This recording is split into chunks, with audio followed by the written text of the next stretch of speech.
No home inspections, no lockboxes, no open houses. Go to markspain.com to get a guaranteed offer and start packing.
.907 on Super Talk 99.7 WTN. My name is Chris Hand. Thank you for having me once again on this radio program, letting me into your car stereo, your iPhone app, whatever it may be. If you're watching on Super Talk TV, hello. Thanks to Dan and Chad for stepping in and helping me out yesterday when I needed it. This place is fantastic for that. If you've ever worked somewhere where your coworkers are essentially like family, that's what Super Talk is. And when I needed those guys to step in and help, man, they were right there. So shout out to Dan and Chad. Appreciate it. I was bummed, though. I mean, Hunter Biden gets a pardon and I have to miss work. Disappointing. Hunter Biden got a pardon. We knew it was coming. We knew this was going to be the case. He was convicted of felony tax evasion and gun crimes. Those convictions have been wiped away. And on top of that, Biden has pardoned him for all of the other crimes that he might have committed from 2014 until now. So like things like foreign lobbying off the table for prosecution. It's nice. Jack Posobiec puts it like this. Over Thanksgiving, Hunter told his father about a book he was writing that would go public with everything. Days later, his father signed a blanket pardon per White House official. Oh, interesting. Maybe that's the truth. I don't know. We'll find out. I do know one thing's for sure. For what? Months? Years? Joe said, I'm not going to pardon Hunter. I'm extremely proud of my son, Hunter. He has overcome an addiction. He's one of the brightest, most decent men I know. And I am satisfied that I'm not going to do anything. I said I abide by the jury decision. And I will do that, and I will not pardon him. Yeah, but he did end up pardoning him. He did. It's funny, though, because Donald Trump got impeached over a phone call asking to look into the crimes by the Bidens in Ukraine, the crimes that Joe has just pardoned his son for. All right. Are you keeping score at home? There's reports out that Jill was the one pushing for the pardon, Jill Biden. CNN is pushing this narrative that it was Dr. Jill who pressured Joe into issuing Hunter a pardon. Oh, Dr. Jill. I mean, with a heart as big as anybody's. I mean, golly. But CNN clearly saying there was pressure inside the family. Clearly there was pressure inside the family. We were told really in recent weeks that Dr. Jill Biden, First Lady Jill Biden, was very supportive of the president doing something like this. The president was not sure, but we clearly have seen now he has come to this decision to pardon his. Now, maybe Jill said, listen, he knows where all the bodies are buried, and he has a lot of skeletons that he's going to let out of the closet if we don't fix this. Maybe. That's how I envision it going down. Might have been a little bit different. But Joe said multiple times he would not pardon Hunter. Time and time again. Even with David Muir of ABC News said, no, I'm not gonna pardon Hunter. Your son Hunter is on trial, and I know that you cannot speak about an ongoing federal prosecution. But let me ask you, will you accept the jury's outcome, their verdict, no matter what it is? Yes. And have you ruled out a pardon for your son? Yes. No, yeah, except he didn't. Except he pardoned him. Which, as a dad, listen, there are very few scenarios where I could see myself not pardoning my kids. It would have to be the most heinous of crimes, absolutely the most heinous, or it would have to be to force their bottom, right? Like if my kid's addicted to drugs and the only way to really force that rock bottom, which you have to do with an addict in order for them to want to get help, would be letting him sit in a jail cell, well, then, yeah, I could understand not pardoning him. But I get where he's coming from. I said long ago, he's going to pardon him, and of course he will. Why wouldn't he? Why wouldn't he? But they told us for the longest time it wasn't going to happen. I mean, you've seen all the clips at this point, right? You've heard all the clips at this point for months and months and months. Joe, Karine Jean-Pierre, anybody from the Biden campaign, anybody from the Biden administration. No.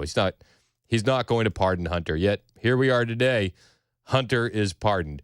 Donald Trump responded to Hunter's pardon, calling it a miscarriage of justice, and bring to the conversation the J6 protesters. He said, does the pardon given by Joe to Hunter include the J6 hostages who have now been imprisoned for years? Such an abuse and miscarriage of justice. He's absolutely right. And the precedent that it sets for the J6, I think, is actually gonna be good. It's gonna be good. But the pardon goes back a long time.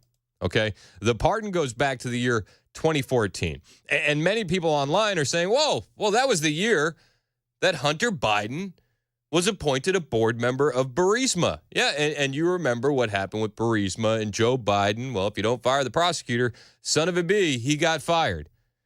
Interesting, right? The pardon goes back a long time. And one deep state shill by the name of Andrew McCabe says, listen, guys, that's going to perpetuate some conspiracy theories.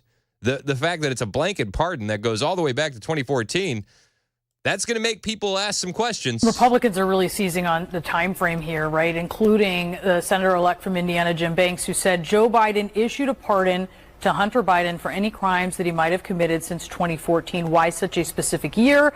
Well, Hunter Biden just so happened to join the board of Burisma, a Ukrainian energy firm, in that same year, 2014. So corrupt. What do you make of the time frame here? Well, I mean, my initial impression was this is the president's desire to protect him for the longest period that reflects the president's time of service in the White House.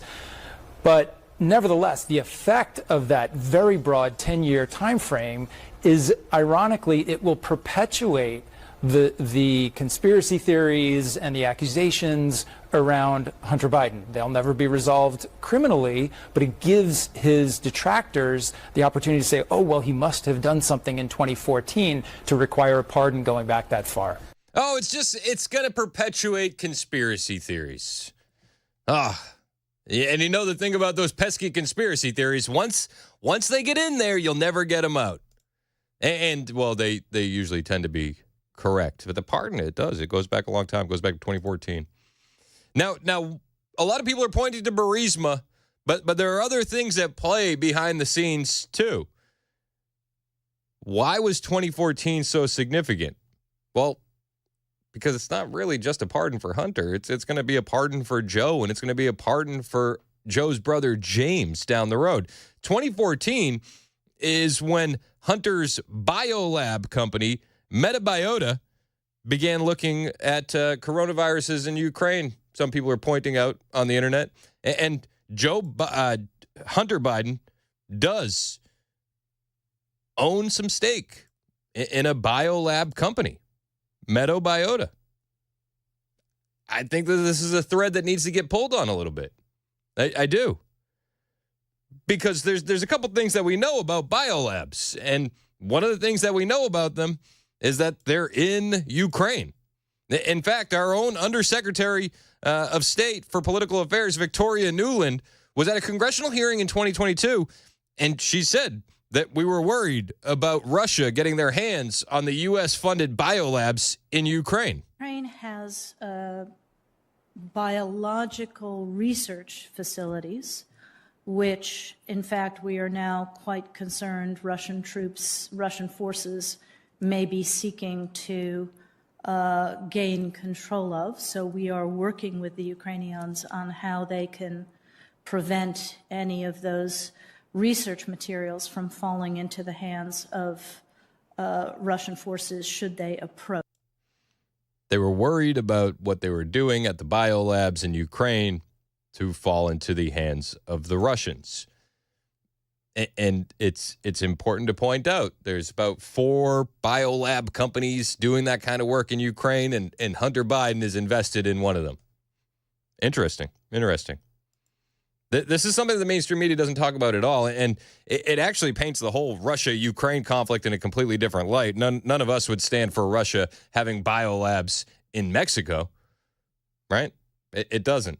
It doesn't. I mean, that Victoria Nuland clip, it deserves to be played again because it was never covered the way it should have been in 2022. And it was Marco Rubio questioning her during that congressional hearing in 2022 about the biolabs in Ukraine. And Marco Rubio, he tries to paint it as, oh, well, you know, if these biolabs, if these bioweapons got released, it would definitely be Russia in the longer clip. But it's like classic Rubio, classic neoconish kind of stuff. Well, I only have a minute left. Let me ask you,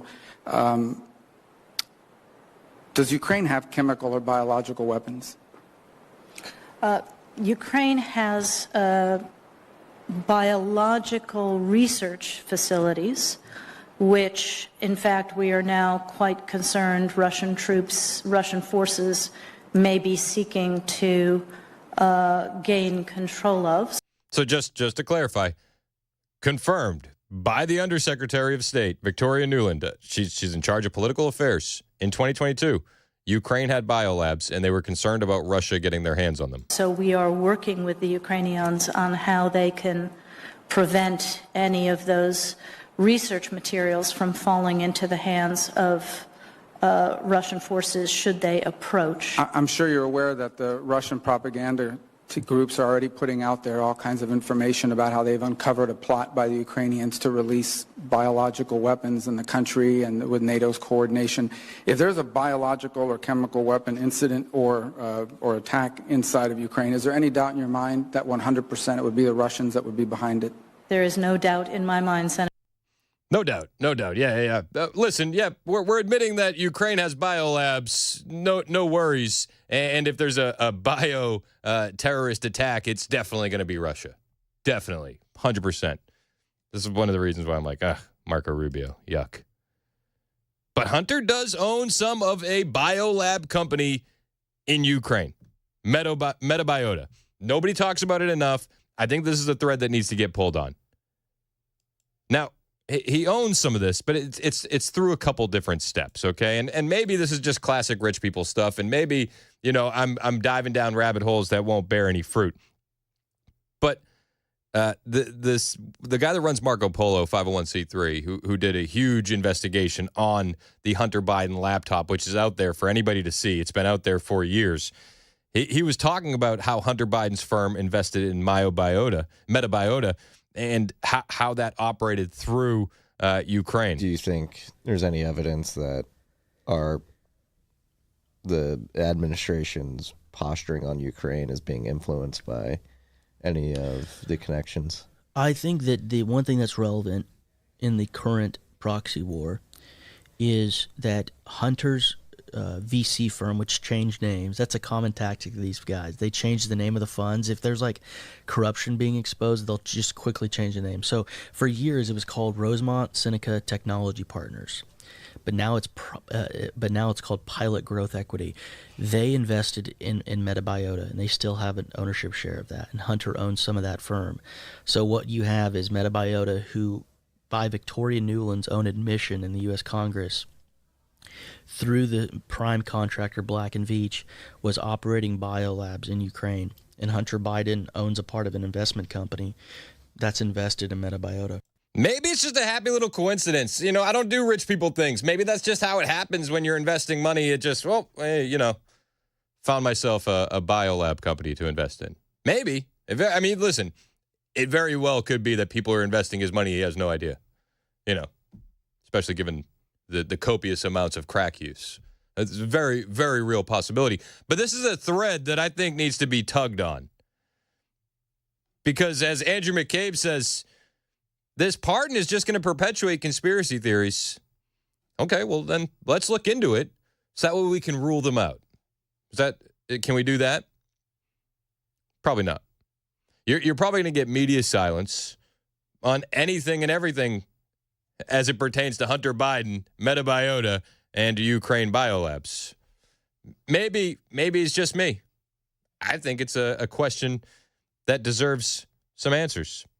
Oddly enough, Trump's new director of national intelligence, Tulsi Gabbard, also pretty interested in the U.S.-funded biolabs in Ukraine saga. I'll play what Tulsi said back in 22 when we get back.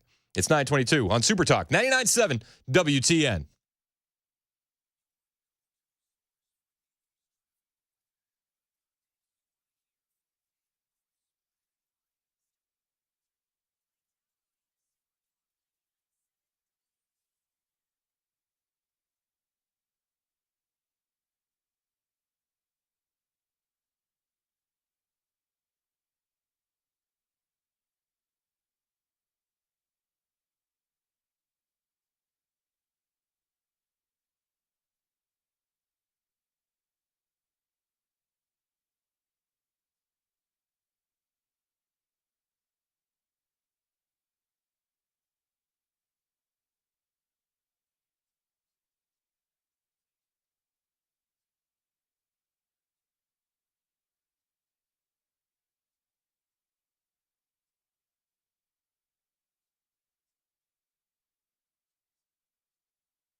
Did you know you're overpaying for your health and wellness products? With over 20 company-owned brands offering its members vitamins, supplements, wellness, and skincare products, you're able to save up to 70% off retail. Members Nutrition can't change your life, but we can change the way you live.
Up ahead, what's new this year for Nashville DOT's winter plan. Also, this is Giving Tuesday. We'll have a little background for you. Those stories coming up at 9:30 on Super Talk 99.7 WTN. Thank you, Joan Jones. 926 on Super Talk 99.7 WTN. My name is Chris Hand. We're talking about that Hunter Biden pardon.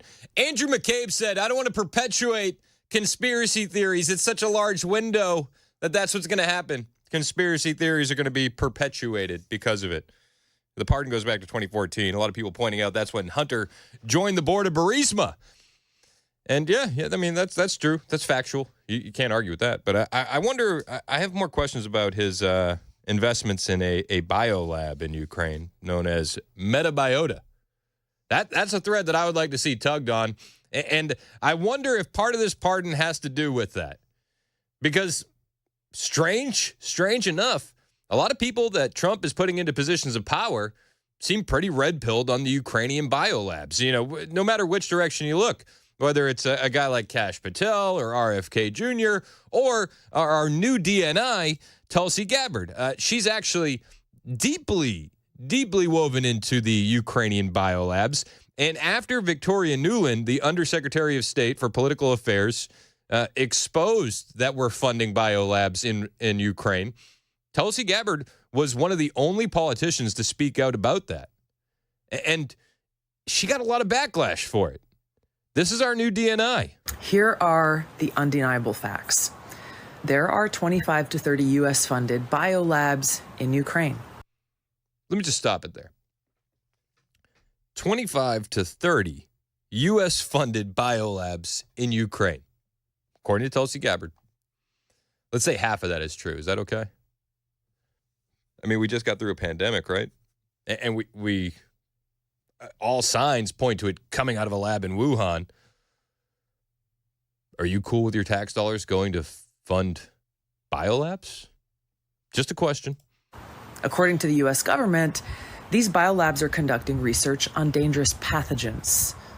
Ukraine is in an active war zone with widespread bombing, artillery, and shelling, and these facilities, even in the best of circumstances, could easily be compromised and release these deadly pathogens. Now, like COVID, these pathogens know no borders. If they are inadvertently or purposely breached or compromised, they will quickly spread all throughout Europe, the United States, and the rest of the world, causing untold suffering and death. So I think that these labs need to be shut down.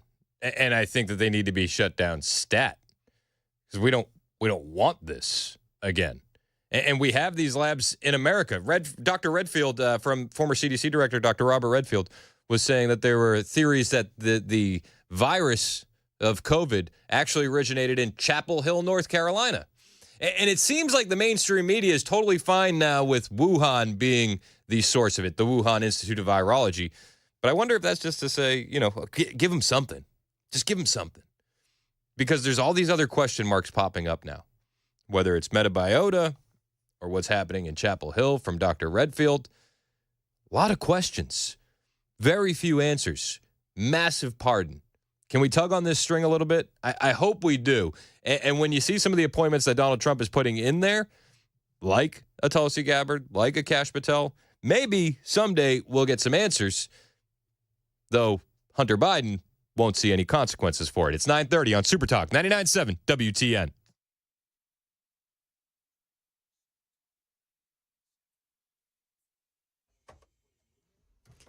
Good morning. It is 9:30, and I'm Joan Jones with your top stories. NDOT has reassessed how they tackle snow removal after last year's massive storm. Philip Hones is the Assistant Director of Operations, and he spoke to Channel 4 recently. We were able to get them more systematically tied together to where we have a better routing system for these trucks. Yeah, that routing system, he says, will tackle primary roads first, then they'll work on secondary roads before they handle snow removal requests.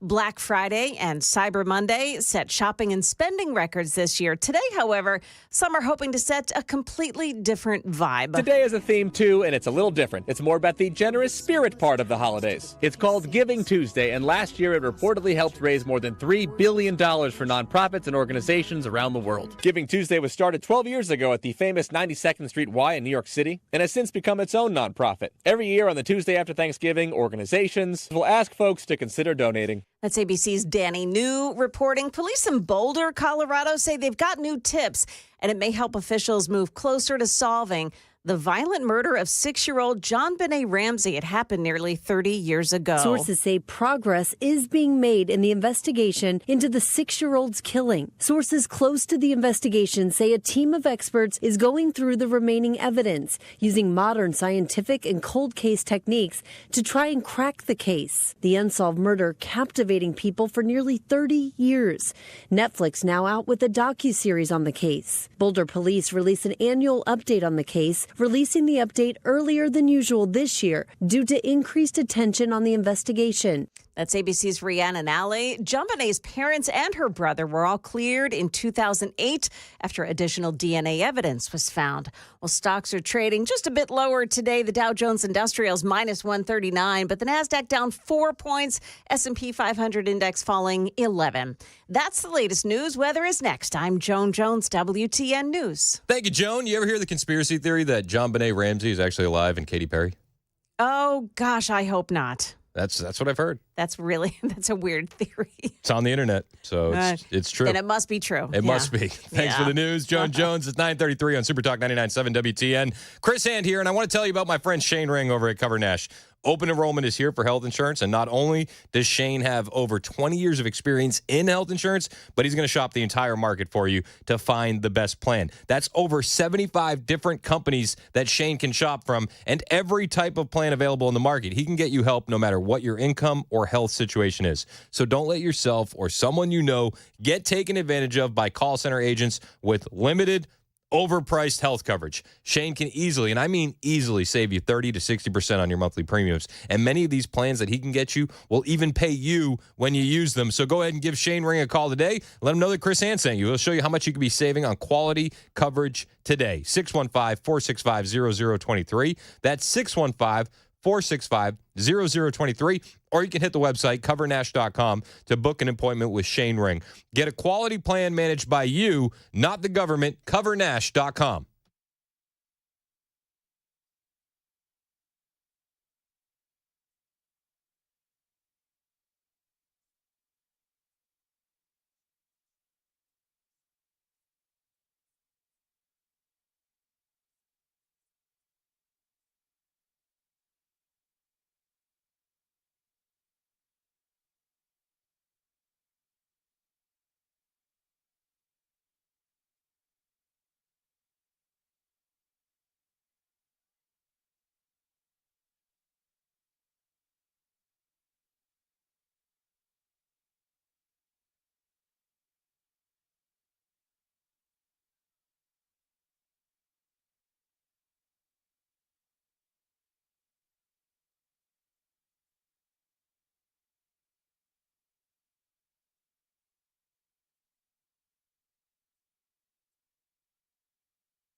Hey, what's up, guys? It's Matt Murphy in the middle of downtown Franklin, Tennessee. We've talked so much about Savory Spice. I thought, why not show you the place? So let's go on in and see what's popping at Savory Spice. As I've always said, you will smell the spices even before you walk in. I can smell them right here in the doorway. Come on in and let's introduce you to the one and only Holly, who is the owner and proprietor of Savory Spice. Say hey, Holly. Hello, everyone. Now, enough about Holly. Let's talk about spicy and easy products like the incredible taco soup, which, as I said, you put this in a crock pot, you put all the ingredients that it tells you to buy right there, you put the spices in, and it's so easy. So if you don't know what you're doing around the kitchen, it's a perfect way to find your way around the kitchen, as is the Mediterranean dill risotto. Now, for the holidays, pumpkin pie spice. What doesn't it have, Holly? Pumpkin. Doesn't have any pumpkin in it. That's a fun fact for all of you kids out there. Now, if you stop by Savory Spice, either in the Franklin location or at L&L Market, you can get yourself a sample of the dill dip, which is my absolute favorite. Just tell them Matt Murphy sent you to Savory Spice with purchase now. So come by Franklin or L&L Market in Nashville and come see Holly and the entire crew at Savory Spice.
$9:38 on Super Talk 99.7 WTN. I'm Chris Hand. You can find me on Twitter, True Social, and Instagram at Chris Hand on air. Hit the follow button. I will follow back. You can listen to us anywhere you go with the iHeartRadio app, the TuneIn app, the 99.7 WTN app, and you can watch us on Facebook, YouTube, Twitter, Twitch. Super Talk TV is up and live. I think I did all the things.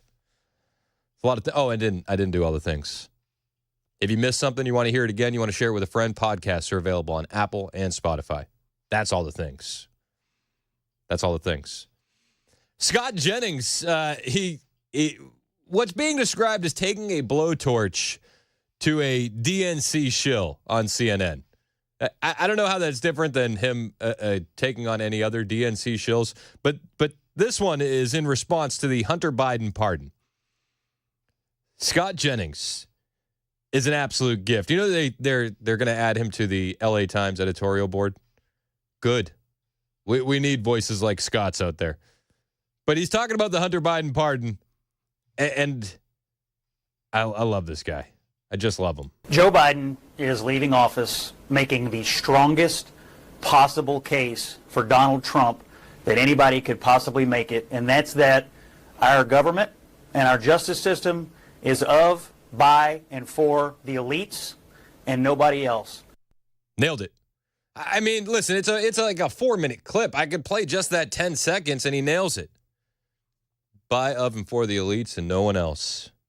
Yep, we've seen that play out time and time again.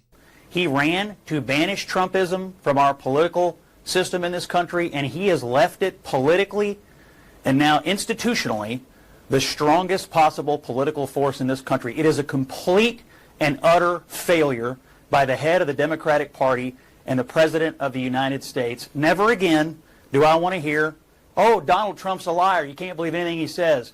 Donald Trump will abuse his power. Donald Trump will only use the system to benefit himself and his family and so on and so forth. Never again. I have one question for Karen, and that is, why did he need an 11-year blanket pardon going back to 2014 when Joe Biden was the vice president? We are sitting on the biggest cover-up of who knows what crimes, and Joe Biden amazingly knows exactly, roughly, when it started. He knows just about when it all started. He's leaving office in complete and total disgrace. He is a liar, and there is no other way to spin this today. This has nothing to do with Trump and everything to do with the character of Joe Biden. I mean, he nails it. He nails it in so many ways. And the DNC shill, Miss Karen, she tries to laugh it off, but she can't. I mean, for months and months and months, no, I won't pardon. I'm not going to pardon Hunter. For months and months and months, Karine Jean-Pierre, the president's not going to pardon his son. For months and months and months, every Democrat operative, surrogate, and shill was out there saying, no, it won't happen. Until it did. And now they're saying, well, but he's not really lying. It's not a lie. Okay. This is where we are. They've been lying about everything, and it's on full display. You guys can spend all day long trying to spin this, that this is Donald Trump's fault, that this is somehow caused by Donald Trump. Oh, he's appointing the wrong people. Oh, he did it. Oh, this is the worst possible thing a president could possibly do to his party and to the country, to sit for a year and say, I will not do this. I will not do this. The rule of law is sacred. We have to respect the justice system. Juries, we have to respect juries. We have to respect the guardrails and the norms of our democracy. These people are liars. Inflation is transitory. Afghanistan, it's a success. The border is secure. Robert Hur is a liar. The videos are cheap fakes. Biden has a cold. He'll never drop out. Oh, I'll never pardon Hunter. It's all a lie. It is all a grift. Every American, except the most partisan, brain-rotted people, are going to be outraged by this today. He is going to leave off. You think 38, 39% job approval is bad? Just you wait. Just you wait. He's disgraced today. Outrageous. I love how he used the Oxford Dictionary word of the year there. Unless you have severe brain rot, you're going to look at this and understand that he lied to you every step of the way. He had to drop the brain rot. We discussed that during the Amigos. Word of the year, brain rot. Describes a lot of Democrats. Describes a lot of liberals that I know. And if they're looking at this and they don't see that Joe Biden lied to the American people over and over and over, it's brain rot. That's a bad case of brain rot. But Scott, you don't need to hurl names and say people like me are brain rotted. Come on, that's a little beyond the pale, even for you, Scott. I think it actually describes it fairly accurately. Listen, I disagree. We can disagree about You don't have to defend this. He's leaving office. You don't have to defend it. You don't have to die on this hill. You can say this is wrong because everybody knows that it is. It's wrong. Are you fine with the lying? Are you fine with him sitting before the election all year and lying to the American people? Are you fine with the lying about it? I don't think that he was lying. I think he made a decision after the fact and decided this was the right thing for him and for his family. That's the take. I don't think he was lying. I think he simply changed his mind. Okay. Hot take. Everybody laughs at that because everybody knew he was going to pardon his son a long time ago. Huge joke. He changed his mind. Guys, people change their mind all the time. Period, full stop. Donald Trump decided that it was okay to pardon Joe Biden, Karine Jean-Pierre. How many minutes of tape do we have of both of these people telling the American people this will not happen? It's I mean, we could play it all morning. It's a lie, and it's a lie to benefit his own family, and that's all that it is. And everybody who went on TV and said, oh, look how he's the modern George Washington. He's drained every ounce of credibility from every surrogate. If Karine Jean-Pierre had an ounce of self-respect, she'd get off the plane in Africa today, where they're going, so he can avoid the press and resign. He's drained all of her credibility, and everybody else who's defended this, it's draining for them forever. It's I don't know how much credibility was left. I mean, to be fair. But if she had any credibility, Karine Jean-Pierre would. She would get off the plane in Africa and retire. Because, like Scott Jennings said, we have minutes and hours of tape of this over and over. Nobody was going to pardon Hunter Biden, no matter who you asked. I mean, there's supercuts of this going around online of Karine Jean-Pierre time and time again saying we're not gonna see Hunter Biden pardoned by Joe Biden. Second one, would the president pardon or commute his son if he's convicted? So I've answered this question before. It was asked of me not too long ago, a couple of weeks ago, and I was very clear, and I said no. Okay. Let me go back to the first question of the briefing. I know you said not a lot's changed since yesterday and that it's a personal matter, but from a presidential perspective, is there any possibility that the president would end up pardoning his son? No. Again, you've also said several times that the president would not pardon or commute the sentence for his son, Hunter. I just want to make sure that that is not going to change over the next 6 months. The president's saying he would not. It's still a no. It's still a no. It will always be a no. It's still a no. It will be a no. It is a no, and I don't have anything else to add. Will he pardon his son? No. Until he did. Until he did. Will he pardon his son? No. Until he pardoned his son. Okay. Some of these Democrats haven't been as unscathed. You know, it's like Scott Jennings took a flamethrower to that one DNC show, but there are people out there like Dan Goldman, Democrat rep out of New York, and they actually confronted him on CNN with his own video recording of him saying that Joe Biden would not pardon Hunter. And then after they played this video for Dan Goldman, they say, what does that feel like? In July of 2023, just after that plea deal fell through, this is what you said. I want to watch. Do you think a pardon for his son would be a mistake? Yes, and I don't think there's any chance that President Biden is going to do that, unlike his predecessor, who pardoned all of his friends and anyone who had any access to him. And I think you see that in this case, where he kept on, and Merrick Garland kept on, a Trump-appointed U.S. attorney to investigate the president's son. If there is not an indication of the independence of the Department of Justice beyond that, I don't know what we could look for. What does that feel like, watching yourself back then, reassuring people that Biden was not going to issue a pardon for his son? Yeah, and I think that if that plea agreement and that plea deal had gone through, there would be no pardon. That was a satisfactory outcome. It had already fallen through. That only was. Sorry? When you reacted, this was when the deal had fallen through. And I hear what you're saying. So your cover story, Mr. Goldman, saying, well, you know, had that deal gone through, it wouldn't have been an issue. Well, the deal had already fallen through when you said that Joe wouldn't pardon Hunter. How does that feel?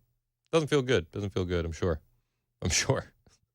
But Karine Jean-Pierre was asked about the pardon yesterday and asked when Joe Biden made that decision. And she said, you know, it happened over the weekend, which maybe lends some credibility to Jack Posobiec's reporting that over Thanksgiving weekend, Hunter said, hey, Dad, I'm writing a tell-all book. And then Joe went, well, let's crank out a pardon for you. But Karine Jean-Pierre said, yeah, he made the decision this weekend. Just real quick on that. The two of them were together this weekend. Did the president and Hunter discuss this possibility? Did they talk about this happening? What I can say is he made this decision this weekend. He made it himself. I don't have anything else to discuss beyond that. Do we know if he's talking about Hunter? I just don't have anything to discuss. I've been pretty consistent in not talking about private conversations that he's had with his family. I just don't have anything to say. Besides, the president made this decision this weekend, as he said in his statement, and he made this decision himself. Once he made this decision, he shared it with his senior staff. Oh, okay. Well, I mean, I feel like that is a statement that is 40 seconds long and jam-packed with lies. He made the statement. He made the decision himself. He just made the decision over the weekend. And I've been pretty consistent. A lot of lies from Karine Jean-Pierre. She was asked about more questions about the pardon of Hunter Biden. She said, He wrestled with it. Hunter was unfairly targeted. She actually said these things on a recording. I'll play that for you when we get back. It's 9:51 on Super Talk 99.7 WTN. My name is Chris Hand, and my friends at Busy Bee have said, guys, we had a lot of success with these new unit deals in November. The new unit deal, in case you've been living under a rock or you're new to the audience, $6,995 for a 14-SEER 1.5 to 3 ton split heat pump. Fantastic deal. They got so much response to this deal that they said, we're going to keep it going all December long. That's the guys at Busy Bee. They're doing that for you. And they're going to keep some of those other deals going as well, like the free package upgrade for air duct cleaning. You buy a basic air duct cleaning package, they upgrade you to the next package level for free. You're also going to get a $69 mainline camera inspection from Outside Cleanout. That is definitely going to be needed. And they got some new deals as well. This one you have to do, man. Customer appreciation. Listen to this. You get a free Beehive membership when you make some Christmas cookies. You're going to be making them anyway. Why wouldn't you use this to your advantage and get a free Beehive Club membership? All you got to do is make a Buzz the Bee cookie, the little bee on the logo, and then post it on social media. Boom, you get a free Beehive Club membership. That deal is fantastic. That comes with front-of-the-line service whenever you have an issue. It comes with 3 annual tune-ups, 1 for your heating, 1 for your cooling, 1 for your plumbing, 10% discount on all repairs, and you're getting all of that for a cookie? A cookie.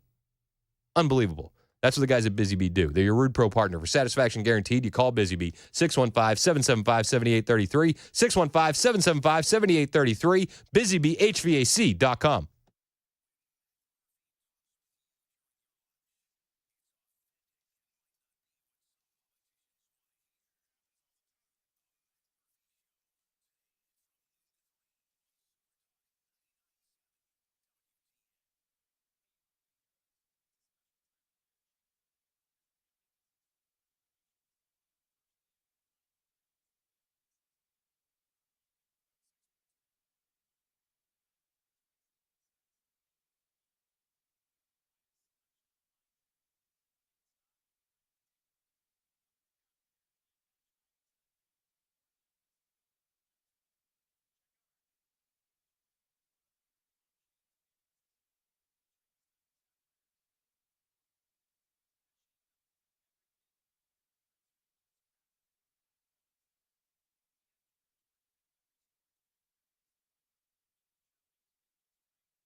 South Korea's president declares martial law. We've got the latest information on that. Also, Metro Nashville Council takes up a sticky issue that pits police against some city residents. Those stories coming up at 10 o'clock on Super Talk 99.7 WTN. Thank you, Joan Jones. 9:59 on Super Talk 99.7 WTN. My name is Chris Hand. Karine Jean-Pierre said, Joe really wrestled with pardoning Hunter Biden.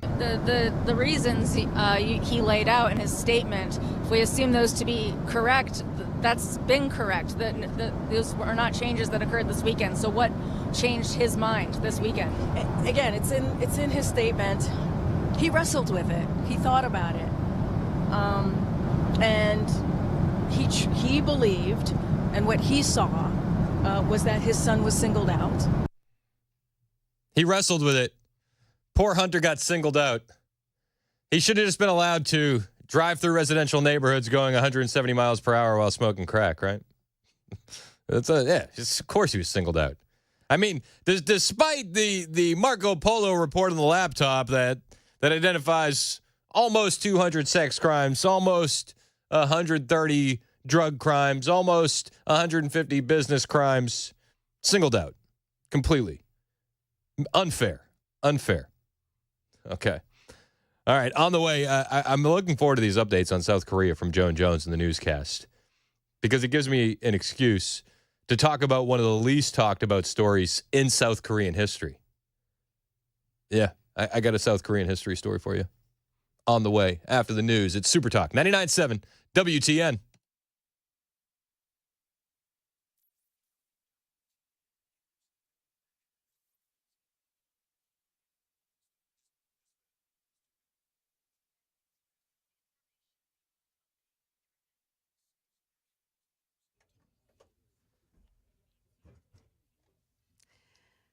Right now, 10 o'clock, and I'm Joan Jones with your top stories. We are at 28 chilly degrees. It is overcast at the moment.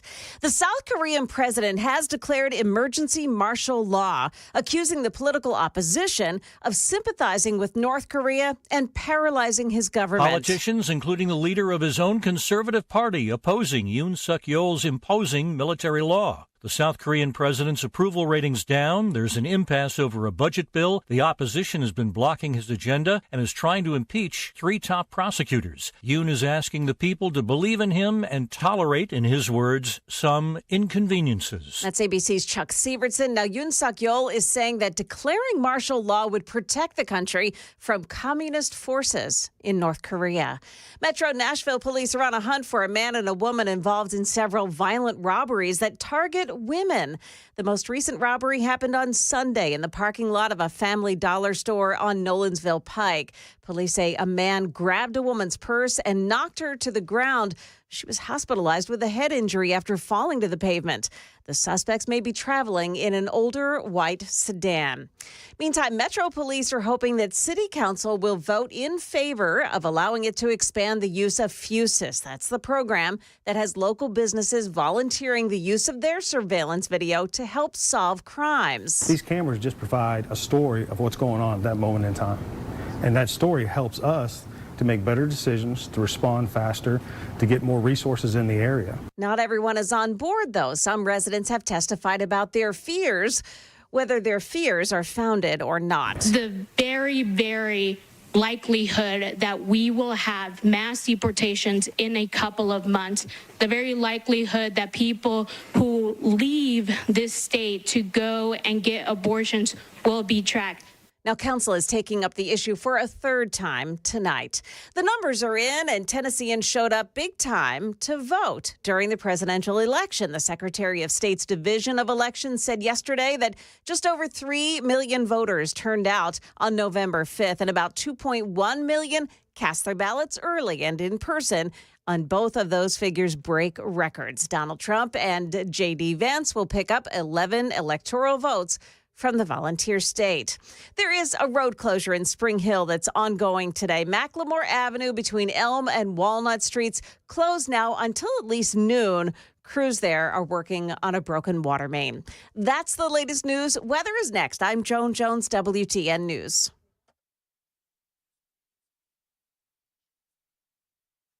The guaranteed offer is the easiest way to sell your home.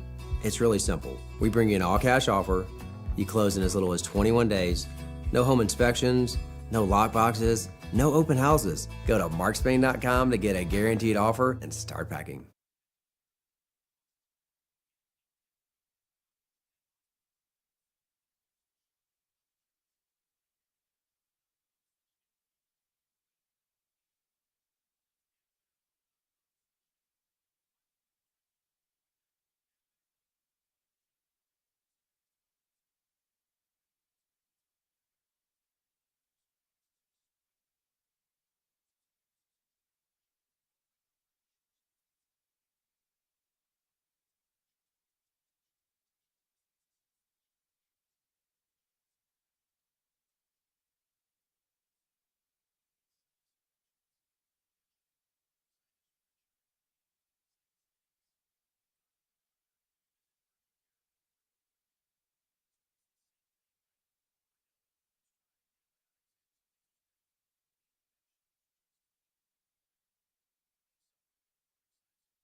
It's 10:06 on Super Talk 99.7 WTN. My name is Chris Hand. Crazy stuff coming out of South Korea. The South Korean president has declared martial law, saying he's protecting the country from communist forces. He declared this last night in a late-night televised address, claiming that he would eradicate shameless pro-North Korean anti-state forces. It's the first time since 1980 that martial law was declared in South Korea. And the news agency is citing the military is saying activities by parliament and political parties would be banned, and that media and publishers would be under the control of the martial law command. President Yoon did not cite any specific threat from the North, instead focused on his domestic political opponents. This is according to The Guardian. The surprise move sent shockwaves through the country, which had a series of authoritarian leaders in its history, but has been considered democratic since the 1980s. The Korean won was down sharply against the U.S. dollar. A central bank official said it was preparing measures to stabilize the market if needed. Hundreds of people gathered outside of the National Assembly building in Seoul, South Korea's capital, on Tuesday night, chanting abolish martial law and oppose martial law. The entrance to the legislature's building was blocked. White House spokesperson said the U.S. was monitoring the situation closely. Some 28,500 U.S. troops are stationed in South Korea to guard against the North. A spokesman for the U.S. military command did not answer repeated phone calls from The Guardian. Sources in the South Korean and U.S. government said they were completely shocked by the development. The move drew immediate opposition from politicians, including the leader of his own conservative party. The president's conservative party, the leader there, they don't like it. Han Dong-hoon, who called the decision wrong and vowed to stop it with the people. President Yoon is known for labeling his political opponents as anti-state forces and fake news. His administration, which took over in May of 2022, has massively stepped up the use of defamation lawsuits against press outfits. In announcing martial law, the president said he had no choice but to resort to such a measure in order to safeguard free and constitutional order, claiming that the opposition party had taken hostage of the parliamentary process to throw the country into a crisis. He said, I declare martial law to protect the Free Republic of Korea from the threat of North Korean communist forces, to eradicate the despicable pro-North Korean anti-state forces that are plundering the freedom and happiness of our people, and protect the free constitutional order. He did not say in the address what specific measures would be taken. So we're kind of like a wait-and-see approach as to what happens in South Korea. You have troops blocking opposition politicians from entering parliament to overturn martial law, and it seems like it's devolving rapidly. South Korea is a weird place, though. It wouldn't shock me if there were pro-communist forces in the government. I feel like that's every government everywhere right now.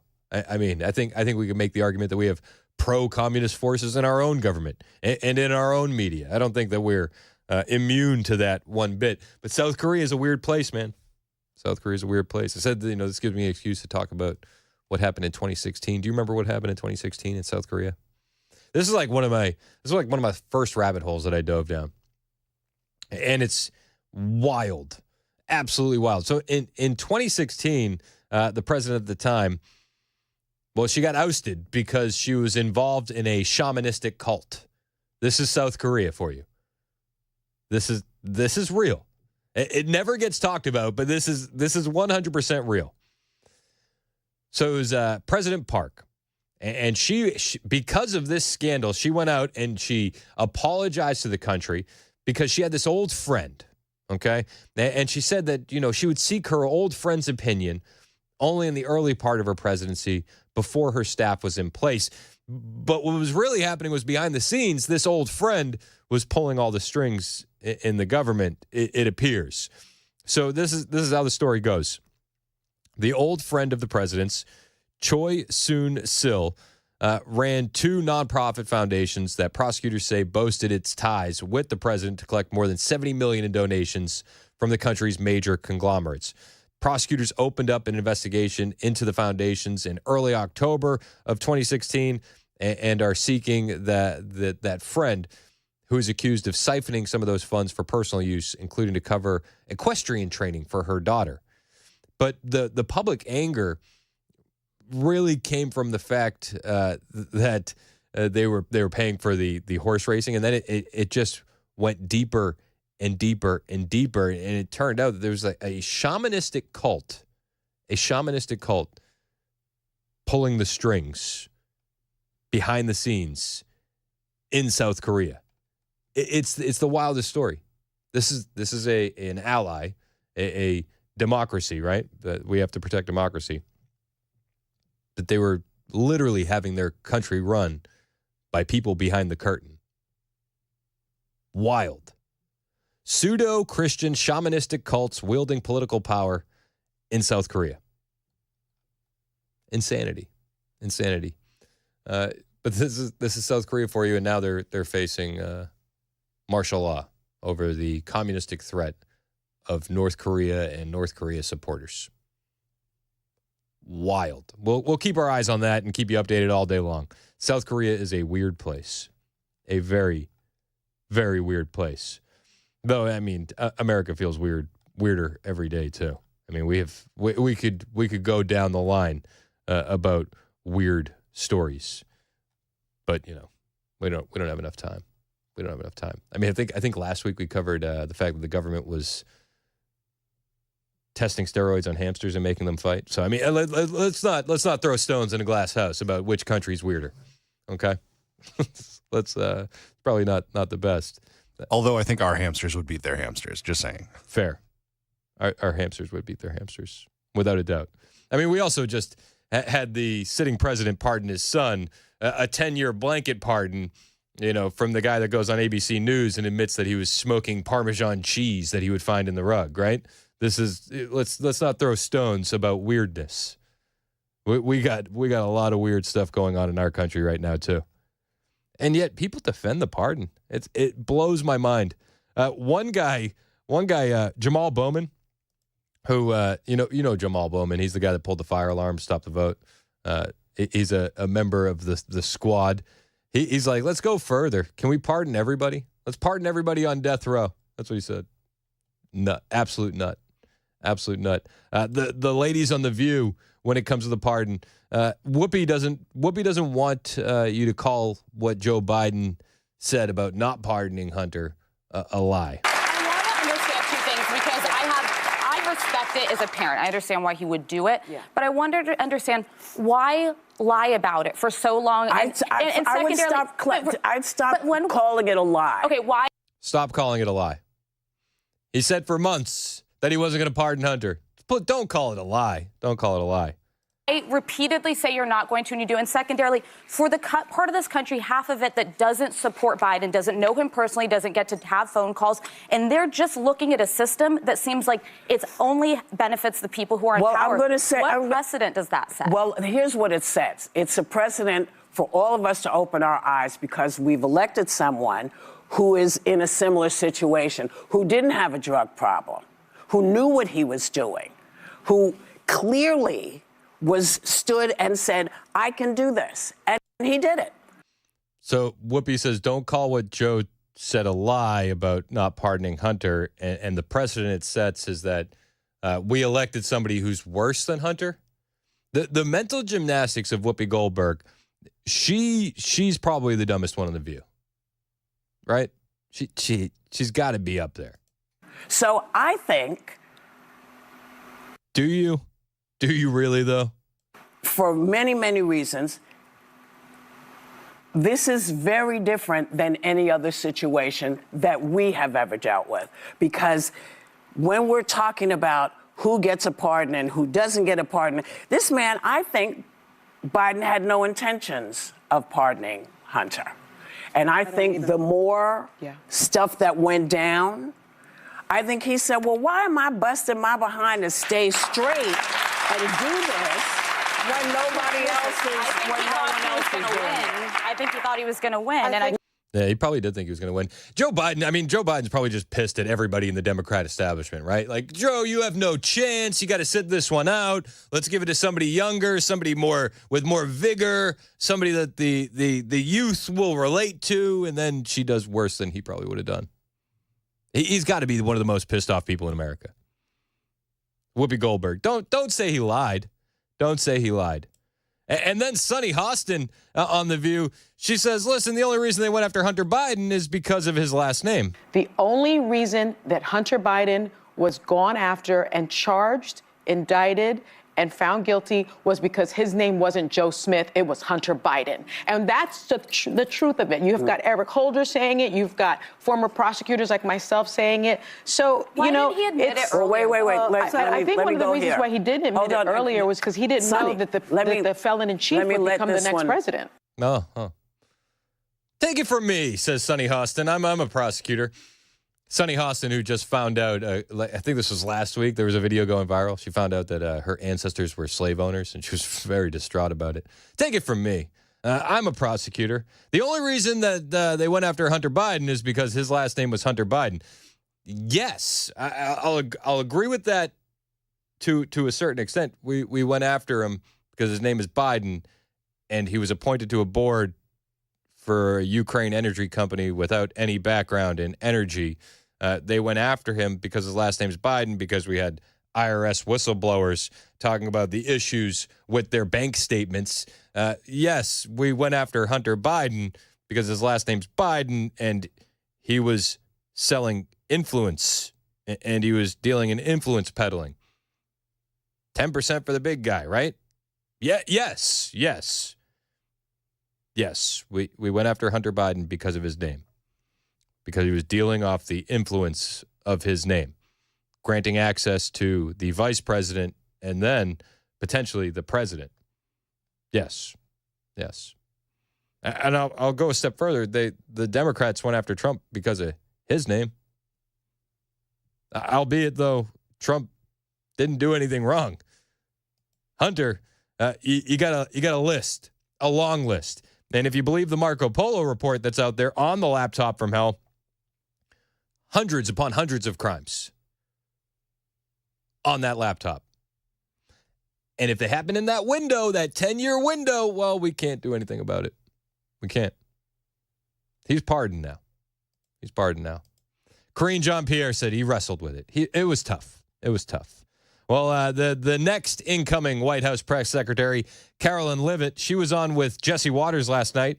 And not only did she rail against the Biden administration's lies and Karine Jean-Pierre's lies, but she really just breaks things down in a way that excites me for having an actual press secretary back in those White House press briefings. Now, did you ever expect, was it a week after you were kind of officially nominated, you'd be talking about the current press secretary just lying to the country for about a year about this pardon that was never supposed to happen?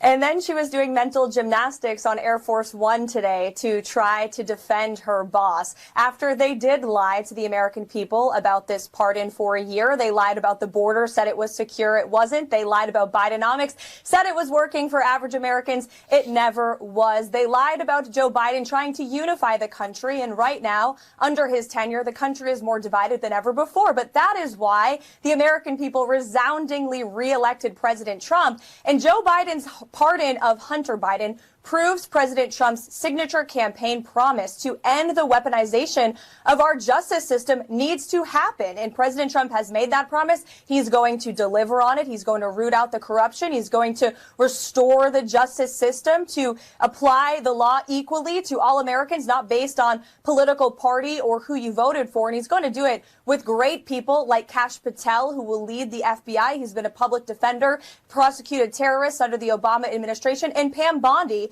who's going to make a fantastic attorney general and will focus the DOJ to putting real criminals behind bars and freeing people who have been unfairly targeted by Joe Biden's Department of Justice over the past 4 years. Whether my predecessor wants to admit that or not, it has absolutely happened, and the American people know it today. Yeah, the American people know it, and we're going to get a press secretary in there very, very soon. January 20th can't get here soon enough. Carolyn Leavitt is going to do a fantastic job, but she's absolutely right. And he's going to root out the corruption. He's going to restore the justice system. We're seeing that happen in real time with some of these picks, like Kash Patel, which I am beyond excited about. Kash Patel heading up the FBI.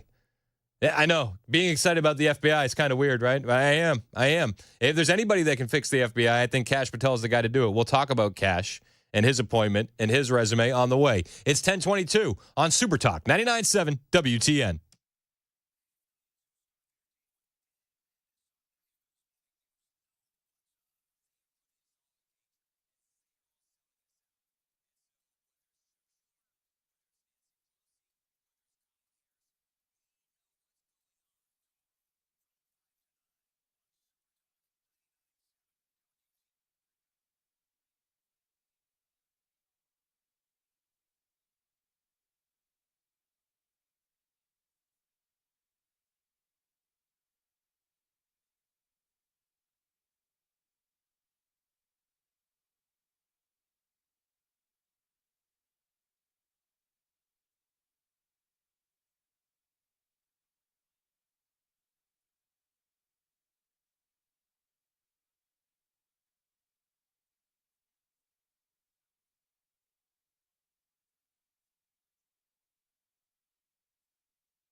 Up ahead, NDOT is out with a new way to tackle snow removal, and a big automaker recalls a popular truck over a problem with its lift gates. Also, we've got an update on what's happening in South Korea today. Very interesting stuff. Those stories, 10:30, Super Talk 99.7 WTN. Thank you, Joan Jones. 10:26 on Super Talk 99.7 WTN. I was looking at, I'm on Twitter chronically, at Chris Hand on Air. You can hit the follow button. But I got a tweet here. South Korea is a failed state. And then it runs through all of the politicians that have been deposed, overthrown, assassinated, ousted by military coup. And it goes back to the 40s. 1948 to 1960, Lee Seung-min deposed. Yoon Bosing, 1960-1962, overthrown. Park Chung-hee, 1962-1979, assassinated. Choi Gye-ha, 79 to 80, ousted by military coup. Are you seeing? It's just at one after another. Jiang Du Huan, 81 to 88, sentenced to death after completing his presidential term. Ro Dai-woo, 88 to 93, sentenced to 22 years in prison after completing his presidential term. 93 to 98, Kim Young-sam sat in prison until his presidential term. As president, secured the conviction of his two predecessors. Kim Da-jung, 1998 to 2003, sat in prison and was sentenced to death before becoming president, later pardoned. Winner of Nobel Peace Prize. 2003 to 2008, Roh Moo-hyun, impeached, overturned by Constitutional Court after the end of his presidential term, was investigated on corruption charges. He committed suicide. 2008 to 2013, Lee Myung-bak, after the end of the presidential term, arrested and under arrest on corruption charges. And then 2013 to 2016 was the shamanistic witch cult president that I was talking about earlier. It's no wonder they get anybody to want to be president. This is best Korea. This is not the one with all the problems. Insanity. Crazy. Absolute insanity. Again, let's not throw stones, all right? We have our own issues to deal with here in America. Although, with Trump getting back in and the picks that he's making, it feels like we're going to get back to an era of truth and justice in this country. Kash Patel is one of those guys. I am so excited for Kash Patel to be heading up the FBI. Mike in Nashville wants to talk about Kash Patel. What's up, Mike? Yeah, the only problem with that is that I think he's going to have a hard time, Kash Patel, getting confirmed. The Democrats, they don't want to see that guy get in there because he's going to bring to light everything that they've been doing over the last 4 years under Biden. I tell you the guy who really needs the pardon because he's committed all kind of crimes in the last 4 years, including treason against his own country, and that's Joe Biden. He wants to give his son a deal. He better be concerned about himself because I hope that Donald Trump puts the foot to him. The FBI and all the people that's working for Trump. I hope they investigate everything this guy's been up to for 4 years and give Joe Biden the justice that he really deserves because he'll go down in history as the worst president that's ever been associated with this country. And I thank you for taking my call. Absolutely, Mike. I appreciate it. I think you nailed it. Let's hope. I mean, Biden can pardon himself on the way out, right? I think he can pardon himself. But Kash Patel getting in there as FBI director, man. Kash was the chief of staff to the Department of Defense and the deputy assistant to President Trump. He served as the deputy director of national intelligence, where he oversaw all 17 intelligence community agencies. He led President Trump's counterterrorism mission as deputy assistant to the president on the National Security Council. He served as the National Security Advisor and senior counsel for the House Permanent Select Committee on Intelligence. He worked as the national security prosecutor at the DOJ under the Obama administration. He prosecuted criminals aligned with al-Qaeda and ISIS and other terrorist groups, and he began his career as a public defender. Kash Patel is the right guy for the job. Very excited about it. We'll talk more about Kash Patel after the news with Joan Jones, which starts right now on Super Talk.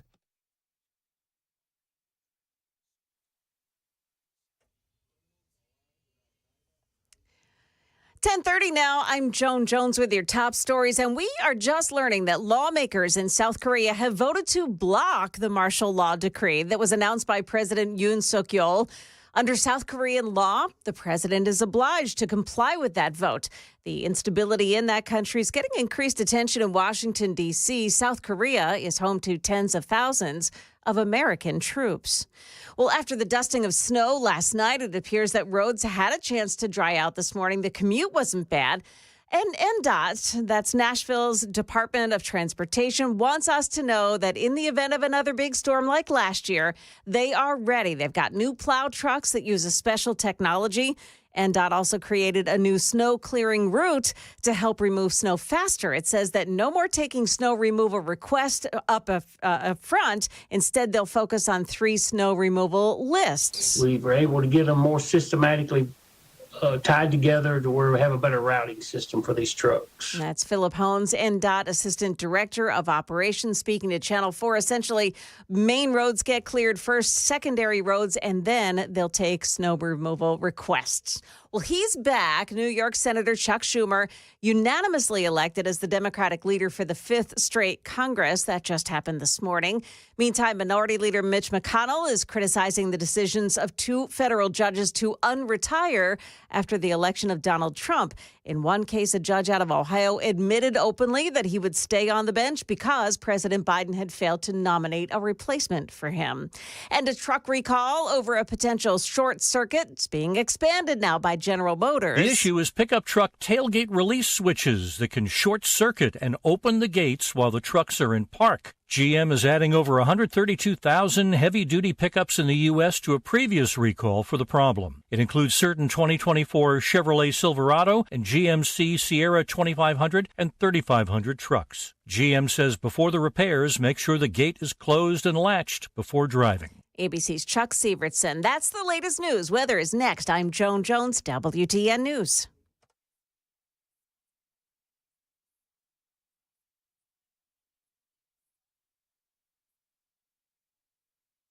Did you know you're overpaying for your health and wellness products?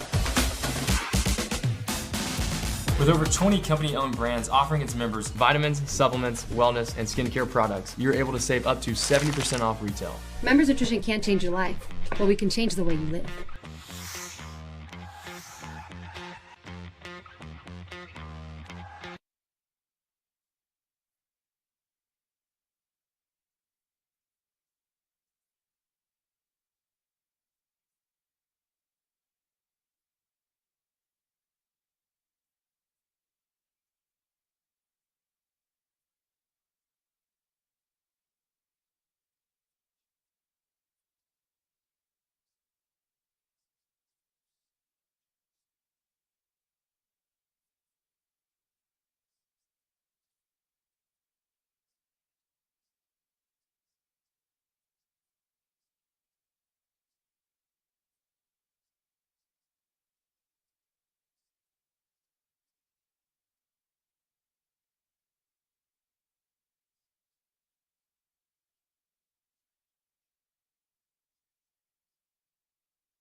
I don't have a hit list. I don't have a revenge march I'm on. You don't have a hit list? I want the I'll give you one. I'll take it.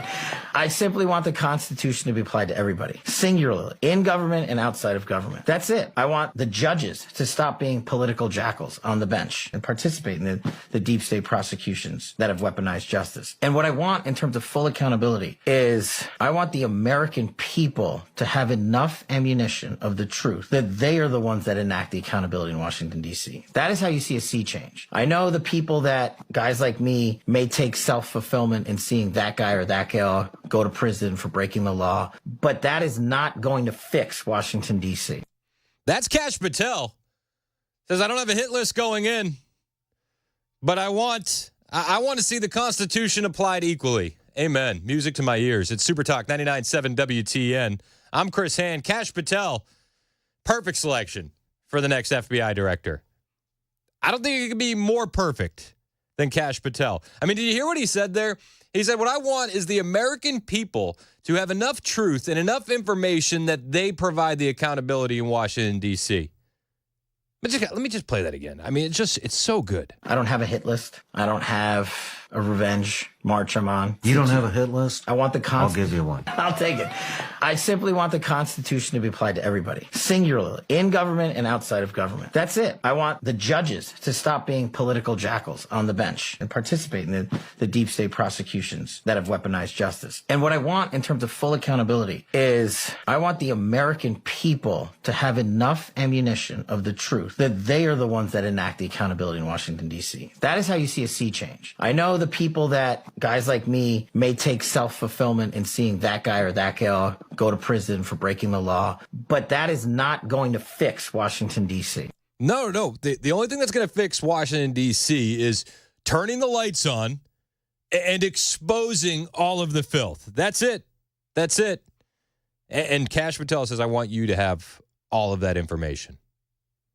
There's no hit list. I just want the Constitution applied evenly. And it has Democrats completely upset. I mean, the Morning Joe crew seething over Kash Patel. I think they said, and I quote, this will not go well. This is not only bad for the men and women who run the FBI. This is not only bad for the rule of law. This is not only bad for the First Amendment. This is not only bad for the United States of America. This is bad for Donald Trump. I mean, how? How? He said it's bad for the First Amendment? What's he going on about? When Morning Joe's that upset, well, you're over the target. And he's got his own issues to deal with. I think Rachel Maddow is still mad at these guys for going to meet with Donald Trump. But this is bad for Donald Trump, he says. It's bad. It's bad for everybody. It's bad. Applying the Constitution equally, it's bad for everybody. This is bad for the Trump administration. This is not going to end well. Oh. So I think the best case scenario for everybody is that Kash Patel and this talk of Kash Patel ends like the Matt Gaetz nomination ended. Because this will not go well for anybody. It sounds like it's not going to go well for leftists. It sounds like it's not going to go well for a communist. It sounds like it's not going to go well for corrupt bureaucrats. And I'm here for that. I'm all for that. I really am. But this feigned outrage. The one thing that I do take, and he said it there, and it's true, and I made the comment when it happened, they got that scalp of Matt Gaetz, and now they're emboldened, and they think they're going to be able to get more scalps. So Kash Patel is just the latest. Add him to the list with Pete Hegseth and RFK and Tulsi Gabbard. But what Trump is doing is he's making culture hires. He's making culture hires. And the culture is America first. Kash Patel is one of those guys. Kash Patel knows where the bodies are buried, and this is why everybody is so panicked about Kash Patel. He has a long history doing stuff like this. He's seen the dirt and the rot in Washington, D.C. I was like, we're back to the Clinton case, the Clinton server case. No reasonable prosecutor would bring this case. I was in the National Security Division at the time. I was doing the discovery for Benghazi where we found her freaking email. And then they took that investigation away from us. And then it became the Clinton investigation, right? That everybody now knows about. I was like, who is this guy talking about? I didn't think it would happen, but it did. Came back full circle with the Biden administration, or the Biden prosecution of classified docs. And they let the guy off the hook. And they just said, doesn't matter. So we'll prosecute a guy who has a legal justification to have those documents because we don't care. It's Trump. And we won't prosecute the sitting president because you've made up a new legal standard that applies to exonerate him and to not even charge him. That is the two-tier system of justice on steroids. Where's the lie? There's you gotta watch this whole interview that Kash Patel did with Sean Ryan. It's fantastic. But he lays it out. He lays it out so many different times, so many different ways. He knows where the bodies are buried. He knows. He knows. There's no getting around that. He knows. This is why they're terrified of him. This is why Democrat pundits are melting down over him. And I hate to break it to you, he's going to be the FBI director. Even Ted Cruz is saying Kash Patel has the votes. Our own Senator Haggerty saying, Kash Patel represents the type of change that we want to see in the FBI, that we need to see in the FBI. It is very good to have you. Let's start right there. I want to get your reaction. President-elect Trump essentially making this move that would lead to the firing of his own handpicked FBI director, whose term doesn't come to an end until 2027, replacing him with Kash Patel, of course, who served multiple different roles in the first Trump administration. How will you vote on his nomination, and do you think he has enough votes to pass? I've encouraged President Trump to bring Kash Patel to the table for precisely this reason. Unlike Jake, I understand his resistance to talk about Kash, but I'm more than happy to talk about him. He represents the type of change that we need to see in the FBI. If you think about the failures of background checks that have taken place, how could we have somebody like Colin Kahl who tweeted out classified information? I went to the FBI myself. They ignored me. Basically, he was confirmed on a party line vote in the U.S. Senate with Kamala Harris, breaking the tie to put this person that should not even have a security clearance in the third most powerful position at DOD. You've got Rob Malley. I don't know how he cleared an FBI check. He's now under investigation. His ties to the Iranian influence regime that worked with him and for him. Ariane Talatabi, who is still at the DOD, should never clear an FBI background check. This entire agency needs to be cleaned out. It's not doing its job. He's right. You want to say Kash isn't qualified? Look at who you guys are putting in there. You look at what happened, the politicization that took place back in 2016 when senior leaders of the FBI collaborated and conspired to try to keep President Trump out of office. And then when he came into office, they put together this fake Russiagate investigation that hindered the Trump administration for the first several years. Look at 2020. Look at what happened there with the fake Hunter Biden story that the FBI leadership worked together with big tech to censor the Hunter Biden laptop that allowed President Biden to basically fool the American public and come into office. There are serious problems at the FBI. The American public knows it. They expect to see sweeping change, and Kash Patel is just the type of person to do it. I completely agree with Haggerty. I've been liking Haggerty a lot more lately. I don't know. He just seems more front and center, and I appreciate that. And the cope and the seethe on Kristen Welker's face as he's laying out all of these failures that the Biden administration has put into place and how Kash Patel is just going to mop the floor with them. It's fantastic. I'm here for it. I really am. Ted Cruz said, yeah, he's got the votes, and he thinks that Patel is a very strong nominee to take on the corruption that's just basically ingrained in the FBI at this point. Kash Patel, suggested by President Trump as the new leader of the FBI. How enthusiastic are you about that? Listen, I think Kash Patel is a very strong nominee. I think the entire slate of cabinet nominees President Trump has put forward is very strong. I believe every one of these cabinet nominees is going to be confirmed by the Senate. I think Kash Patel is going to be confirmed by the Senate. You look at his background. He has a serious professional background. He was a prosecutor. He was a public defender. He was a senior intelligence staffer on Capitol Hill. He was a senior intelligence staffer in the White House. He was the chief of staff of the Department of Defense. He was the deputy director of national intelligence. And I got to say, all of the weeping and gnashing of teeth, all of the people pulling their hair out, are exactly the people who are dismayed about having a real reformer come into the FBI and clean out the corrupted partisans who sadly have burrowed into senior career positions at the FBI. The FBI and the Department of Justice are two institutions incredibly important to the rule of law in the United States. I revere both. And one of the most tragic consequences of 4 years of Joe Biden and Kamala Harris is both DOJ and the FBI have been politicized and weaponized. And I think Kash Patel is a very strong nominee to take on the partisan corruption in the FBI. I mean, he nails it. The gnashing of teeth, the pulling of hair. You understand why they're doing that. It's because you're over the target. And Kash Patel has a real opportunity to get in there, clean house, and expose everything. Everything. He needs to expose everything. And these are questions that we've had for a long time that need to be exposed. You know, you can talk about Diddy, you can talk about Epstein. Who has all that data? Oh, weird. The FBI. I'm not saying it's not there. Who are you going to get to get that? For instance, who is currently holding, this is way off the topic, but who has Jeffrey Epstein's Black Book? Black Book. FBI. Isn't that weird? It'd be a shame if somebody wanted to come in there and expose that. I mean, I understand how compromat works, right? And I understand that the FBI has been peddling in compromat for decades upon decades, and since its inception. Can we get that released? I think Kash would want to get that released. But who?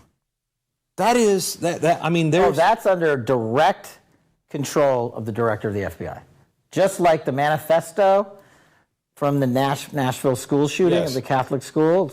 We still haven't seen that, right? It's not the Nashville police or PD saying we don't want this out. The FBI airmailed into that operation and said this is not getting out, because they do that because this is another government gangster operation. All these local law enforcement communities get funding from the DOJ and FBI for local programs. And if you don't cooperate, you're not getting your $1 million for this, and you're not getting and that's a lot of money to these local districts. That's how they play the game. You know, it's the same thing with Epstein's list. It's like, what the hell are these Republicans doing? Oh, I saw you give out the list. I saw you make news this morning about that. I got to get to that. Yeah. You say that the FBI has Epstein's list. They're sitting on it.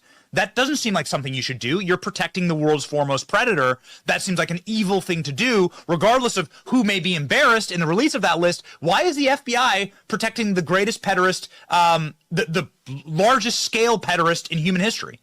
Simple, because of who's on that list. And that's why we need a guy like Kash Patel to get into the FBI. 1,000%. And all of the panic, all of the cope, all of the seed that you're seeing, I think goes back to that piece of evidence. Jeffrey Epstein's Black Book. I think it goes to Diddy and his wild parties. I think that there's a lot of stuff that we can say about that, but people are still taking jabs at Kash as best they can. They're trying to discredit him as best they can. Jen Psaki is even taking jabs at Kash Patel. I'll let you know what Jen said when we circle back to that after this quick commercial break on Super Talk 99.7 WTN.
Hey, what's up, guys? It's Matt Murphy in the middle of downtown Franklin, Tennessee. We've talked so much about Savory Spice. I thought, why not show you the place? So let's go on in and see what's popping at Savory Spice. As I've always said, you will smell the spices even before you walk in. I can smell them right here in the doorway. Come on in and let's introduce you to the one and only Holly, who is the owner and proprietor of Savory Spice. Say hey, Holly. Hello, everyone. Now, enough about Holly. Let's talk about spicy and easy products like the incredible taco soup, which, as I said, you put this in a crock pot, you put all the ingredients that it tells you to buy right there, you put the spices in, and it's so easy. So if you don't know what you're doing around the kitchen, it's a perfect way to find your way around the kitchen, as is the Mediterranean dill risotto. Now, for the holidays, pumpkin pie spice. What doesn't it have, Holly? Pumpkin. It doesn't have any pumpkin in it. That's a fun fact for all of you kids out there. Now, if you stop by Savory Spice, either in the Franklin location or at L&L Market, you can get yourself a sample of the dill dip, which is my absolute favorite. Just tell them Matt Murphy sent you to Savory Spice with purchase now. So come by Franklin or L&L Market in Nashville and come see Holly and the entire crew at Savory Spice.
An unexpected development in South Korea today. And could your Nashville business's private surveillance video end up being not so private? We'll have those stories at 11 o'clock on Super Talk 99.7 WTN. Thank you, Jay. 10:58 on Super Talk 99.7 WTN. I'm Chris Hand. You can find me on Twitter, Instagram, and Truth Social at Chris Hand on air. Hit the follow button. I will follow back. We're talking about Kash Patel.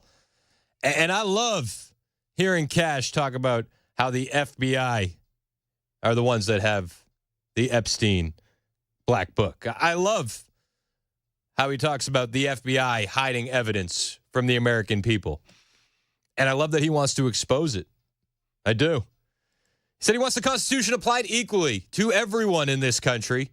And he wants to give the American people enough truth and enough knowledge to be the ones to hold Washington, D.C. accountable. That's where we need to get back to. And it's that kind of thinking that scares so many people. And then they do their best to discredit and disparage him. Peppermint Patty is one of those people. Jen Psaki, you may know her as. So Kash Patel wrote a kid's book, full disclosure. And because he wrote a kid's book, with what's the name of the book company? I can't remember the name of the book company, but everybody's written books with them. John Amachukwu has written a book with them. Kirk Cameron has written a book with them. And Kash Patel also wrote a book with this series of books for kids called Plot Against the King. And Jen Psaki thought that was enough justification to discredit him and attack him. I think it's important to really understand how a guy like that arrived at this point. And his journey into Trump world really began on the House Intelligence Committee in many ways, where he worked for Devin Nunes. Remember that guy? We can see him there. Well, Patel started working for him at the height of the Russia investigation, and that work basically revolved around attempting to undercut and discredit that investigation in any way that he could. Kash Patel was so proud of the job he did that he even wrote a children's book about it. That monster. He did. He wrote a kid's book against it. Plot Against the King. It's actually a trilogy. So if you needed an idea on what to get the red-pilled kid in your life for Christmas, Plot Against the King is top of the list. I'm probably going to grab a couple for my kids. See how that backfires? They do all this to discredit someone. I go, hey, actually, I like the book. I'm gonna read the book. Great pictures. The kids will love it. I just want the guy to be FBI director even more now. Thanks, Jen Psaki. It's 11 o'clock on Super Talk 99.7 WTN. Donald Trump, he hasn't taken office yet, but that man is working and standing on business. You're not going to believe what he said to Justin Trudeau. Oh, my gosh. It makes my heart happy hearing what he said to Justin Trudeau. I'll tell you about it next. It's Super Talk 99.7 WTN.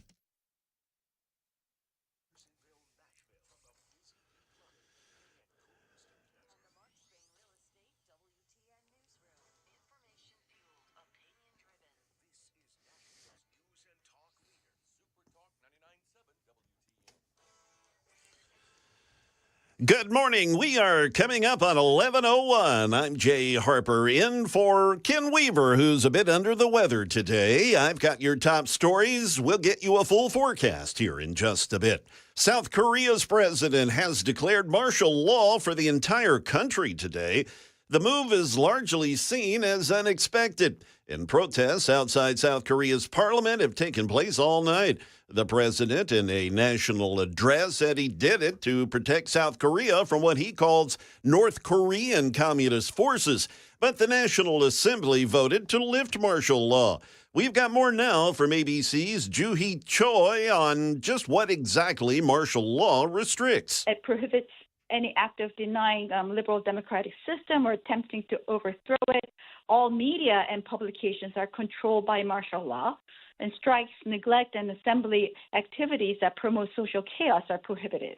So I assume that there will be some arrests tomorrow if he is really serious about this. Back here in Music City, Nashville's mayor and the Metro Nashville Police Department, they're making a final push for Metro Council support for FUSIS, the program that lets police tap into private business surveillance systems. Metro Police are hoping City Council will vote in favor of allowing it to expand the use of FUSIS.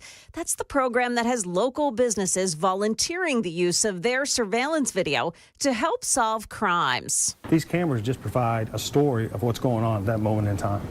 And that story helps us to make better decisions, to respond faster, to get more resources in the area. But not everyone is on board. Some residents have testified about their fears, whether those fears are founded or not.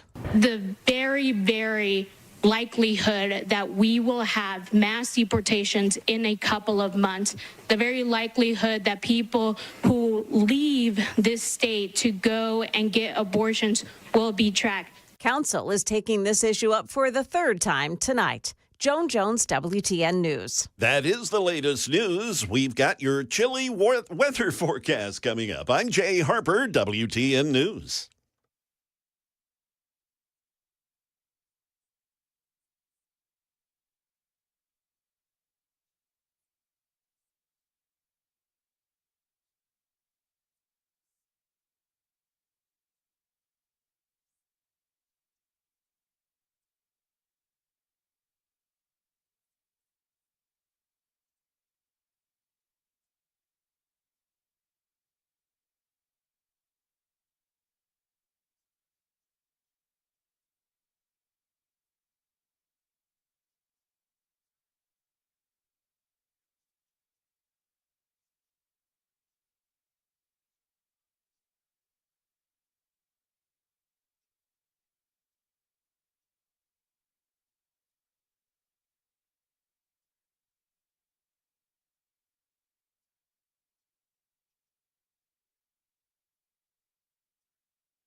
11:06 on Super Talk 99.7 WTN. Hey, how are you? I'm Chris Hand.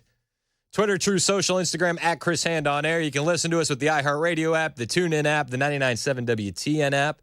You can watch us on YouTube, Facebook, Twitter, Twitch. Super Talk TV is up and running. And if you miss anything or you want to share it with your friends, podcasts are always available on Apple and Spotify. That's all the things. That's all the things. Donald Trump already working, man. Already working. I love it. You're seeing the Trump effect in real time ripple out, just positive reverberations globally. Minus South Korea and the whole martial law thing, but they'll figure that out. They'll figure that out. Trump on Truth Social threatening Hamas over hostages, which I love. I do. He says, everybody's talking about the hostages who are being held so violently, inhumanely, and against the will of the entire world in the Middle East, but it's all talk and no action. Please let this truth serve to represent that if the hostages are not released prior to January 20th, 2025, the date that I proudly assume office as President of the United States, there will be all hell to pay in the Middle East. And for those in charge who perpetrated these atrocities against humanity, those responsible will be hit harder than anybody has been hit in the long and storied history of the United States of America. All caps, release the hostages now. Golly, doesn't it feel good to have mean tweets back? Doesn't it feel good to have a guy that is not taking the BS anymore? Yes. Yes, it does. I'm here for it. So he's threatening Hamas over hostages.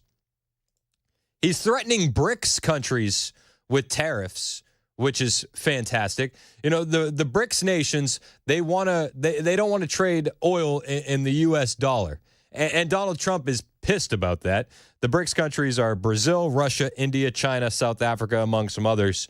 And there are reported efforts to reduce reliance on the U.S. dollar with these BRICS countries. And Donald Trump tackled that over the weekend. He said the idea that BRICS countries are trying to move away from the dollar while we stand by and watch is over. We require a commitment from these countries that they will neither create a new BRICS currency nor back any other currency to replace the mighty U.S. dollar, or they will face 100% tariffs. And they should expect to say goodbye to selling into the wonderful U.S. economy. They can go find another sucker. There is no chance that the BRICS will replace the U.S. dollar in international trade, and any country that tries should wave goodbye to America. Thank you. Thank you. Where has this attitude been for the past months, years during the Biden administration? He's been bending over to those countries, if you've been keeping score at home.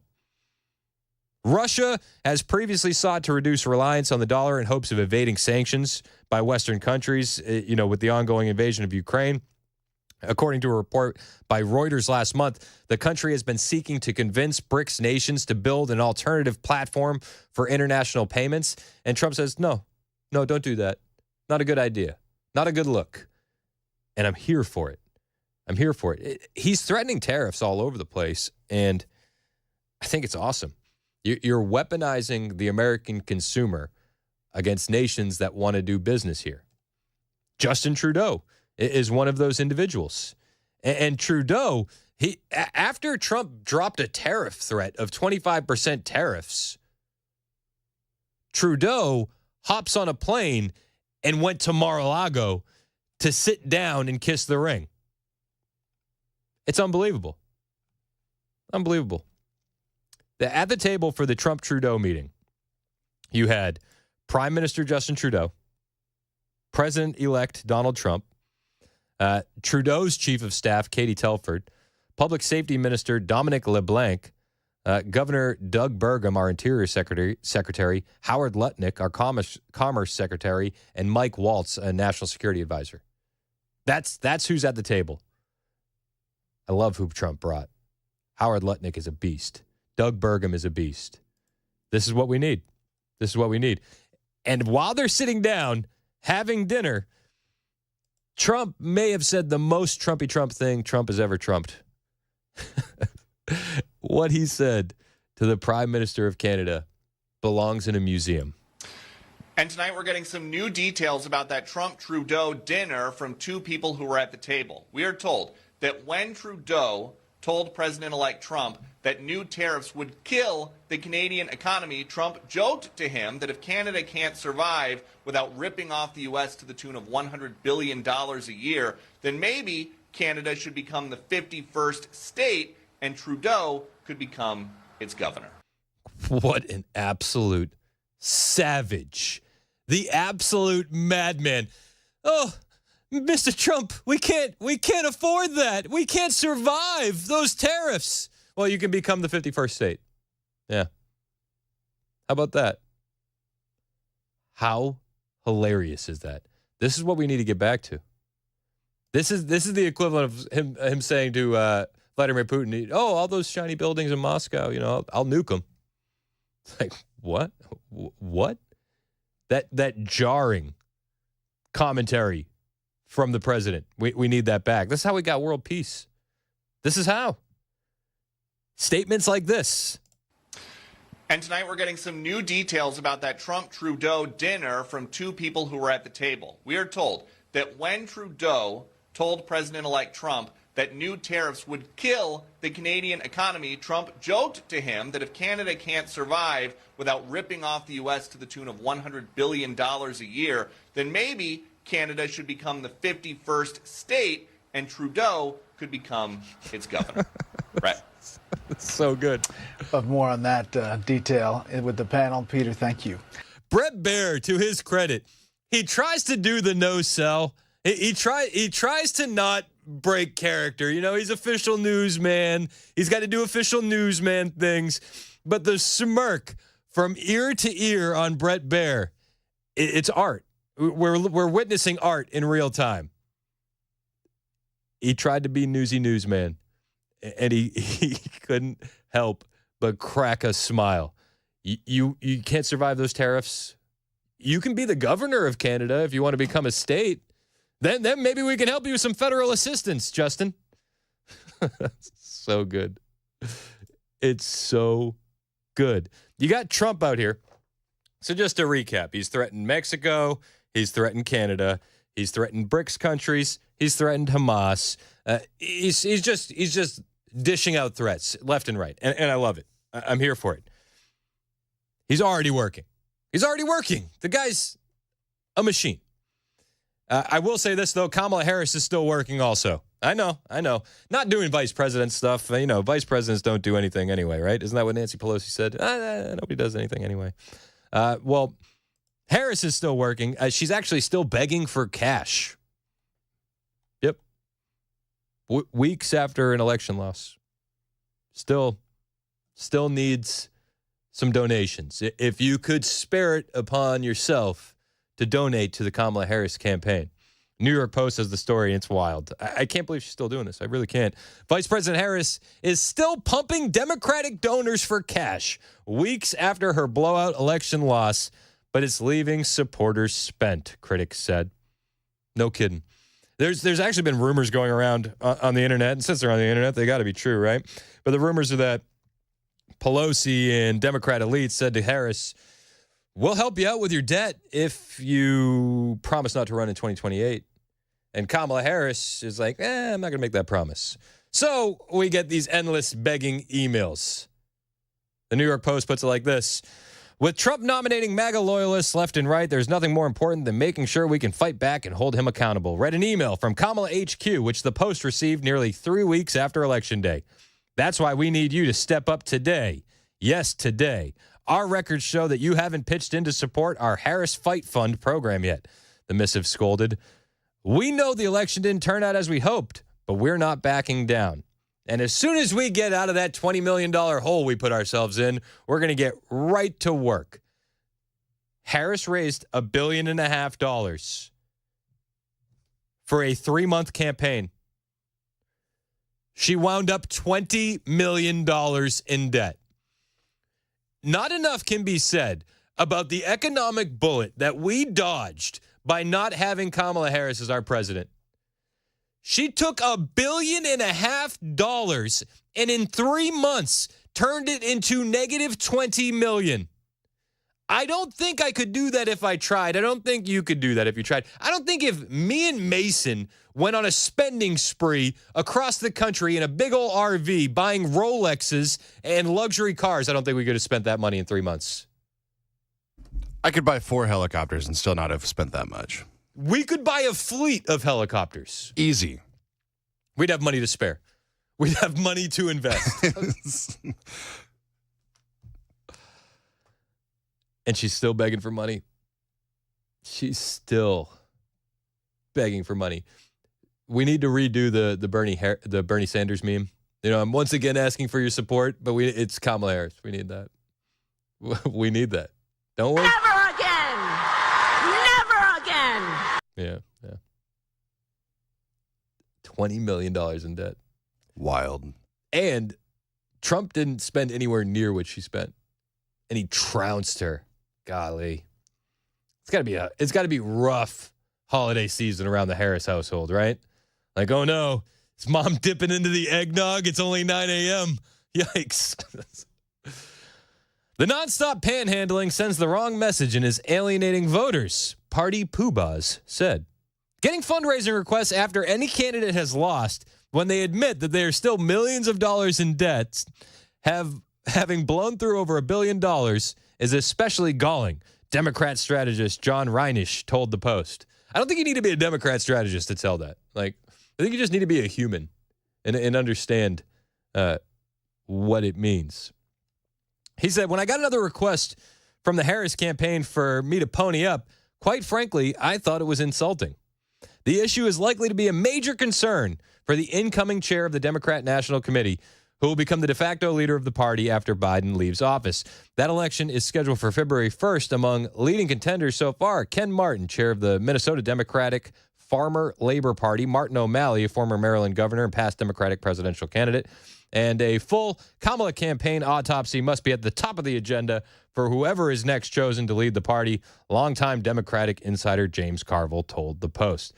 Do we need an autopsy to figure out why Kamala lost?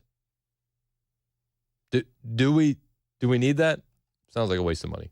I feel like anybody with eyes can point you to the right direction. Many people are still asking questions, and there should probably be some kind of an audit, Carville said, adding that the effort needed to go well beyond the Federal Election Commission spending disclosures and focus more on granular and much more detailed spending decisions. How did you turn $1.5 billion into negative $20 million? In the week since her loss, Harris's spending has raised eyebrows in Democrat circles.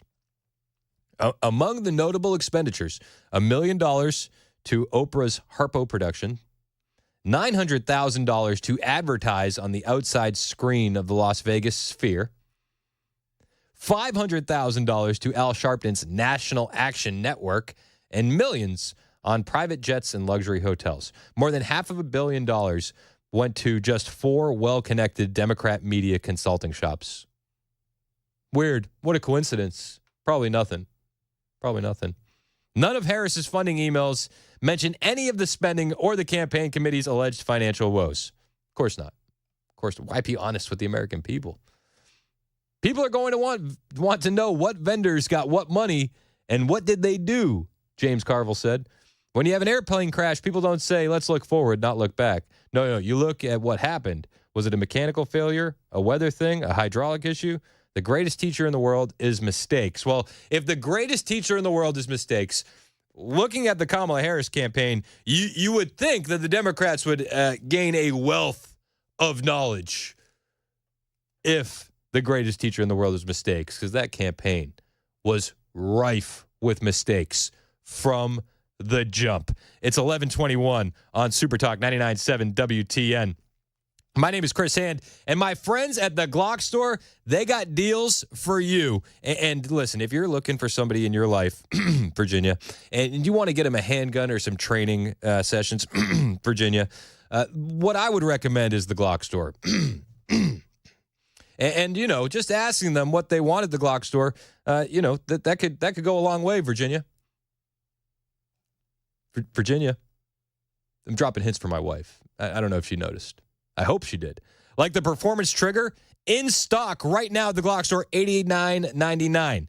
unbelievable deals. The Black Friday sales are still going on at GlockStore.com. You got to get in there, find out what they're about, and get into the Glock Store. Do some training. Go to the Shoot 270 rooms. They're unbelievable. There's nothing else like it in Nashville. It's the Glock Store, minutes from the airport, worth the drive from anywhere, online at GlockStore.com.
More aid headed to Ukraine and a popular app continuing to come under fire. We'll have those stories for you at 11:30 on Super Talk 99.7 WTN. More aid to Ukraine. Exactly what we want to hear, right? Gotta love it. Gotta love it.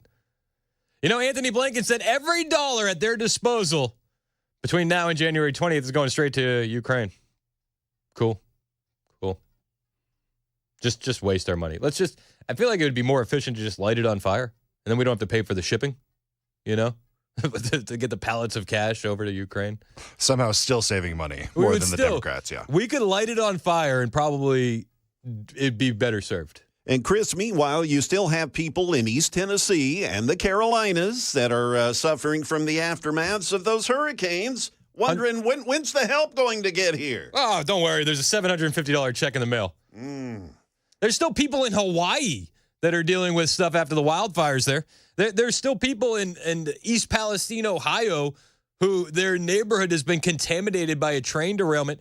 This country has fallen so far that if we could just get back to America first and putting American citizens first, we'd be a lot better off. A lot better off. The waste is insane. That's why DOGE is so important. The Department of Government Efficiency. We need to be rooting out this waste. Some Democrats are actually taking notice. And part of me feels like this is more self-preservation than anything else. But a guy like Bernie Sanders says he's all in on DOGE. I know. Shocking, right? It was 2 days ago he tweeted, Elon Musk is right. The Pentagon, with a budget of $886 billion, just failed its 7th audit in a row. It's lost track of billions. Last year, only 13 senators voted against the military-industrial complex and a defense budget full of waste and fraud. That must change. Again, the first line of that tweet is, Elon Musk is right. Again, I think Bernie Sanders is dealing with some self-preservation. I think Bernie is smart enough to see the writing on the wall when other Democrats can't. But now Bernie's all in on Doge. He wants to work with the Trump team and Doge. He said last week that populists on the left should consider abandoning the Democrat Party before 2026. Now he's backing up calls to audit the Pentagon and sweep away waste and fraud. Got to love it, right? You got to love it. This is what we need. This is the kind of real reform that we're going to see. And whether Bernie Sanders is getting in on this because of self-preservation or he actually believes in it, I don't care. I don't care one bit. Bus is leaving the station. Let's go. And we need to get the Doge stuff done relatively quickly. Elon Musk and Vivek Ramaswamy, they say that Doge will delete itself on July 4th, 2026.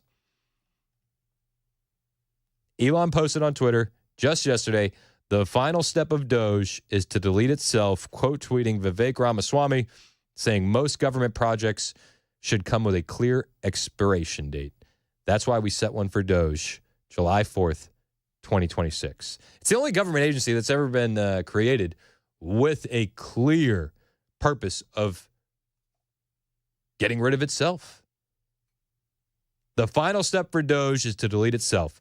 The mission of the entity, which will not be established as part of the Trump administration in official capacity, is to make recommendations to the Trump administration for slashing regulations, red tape, and government waste at the various levels of the federal government.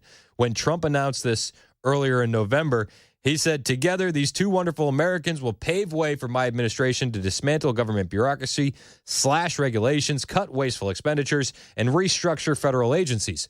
Essential to the Save America movement. It still is essential to the Save America movement. Trump is going to have the agency working with the White House and office management and budget to drive large-scale structural reform and create an entrepreneurial approach to government never seen before. And this is what we need. This is what we need. I mean, Elon's building rockets right now that cost us 3,000% less than what NASA's doing, and we can reuse them. Weird. And you look at what our government is spending on right now, insanity. I don't know if you follow. Do you follow the Doge account? You should, at DOGE. They're posting stuff of the waste in spending already. In 2024, the National Institute of Health spent $1.8 billion studying racism, including $125,000 on examining anti-racist healing in nature. I'm not even going to pretend to explain what that means. $151,000 on perceived racism, cardiovascular disease risk, and neurocognitive aging. And $500,000 on the effects of racism on brain and pathways to health disparities. This is what our government's spending money on right now.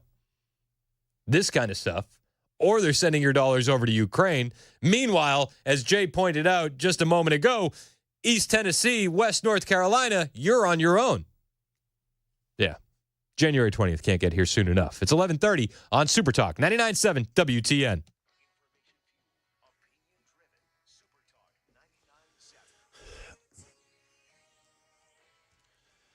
Good morning. It's 11:30, and I'm Jay Harper in for Ken Weaver, who's a bit under the weather today, and I've got your top stories. We'll get you a chilly forecast here in just a bit. The U.S., sending additional aid to Ukraine amid concerns about what a Trump presidency will mean for the country's future. ABC's Inez de la Catara has more. The Pentagon announcing a new $725 million military aid package for Ukraine, which will draw from existing U.S. stockpiles and will include more air defense capabilities, ammunition, drones, and more. It is nearly twice the value of the previous drawdown package, which was announced last month. White House National Security Advisor Jake Sullivan saying in a statement the package follows up on Biden's desire to, quote, put Ukrainian forces in the strongest possible position before he leaves office. Parents are leveling a new class action lawsuit against a popular social media platform.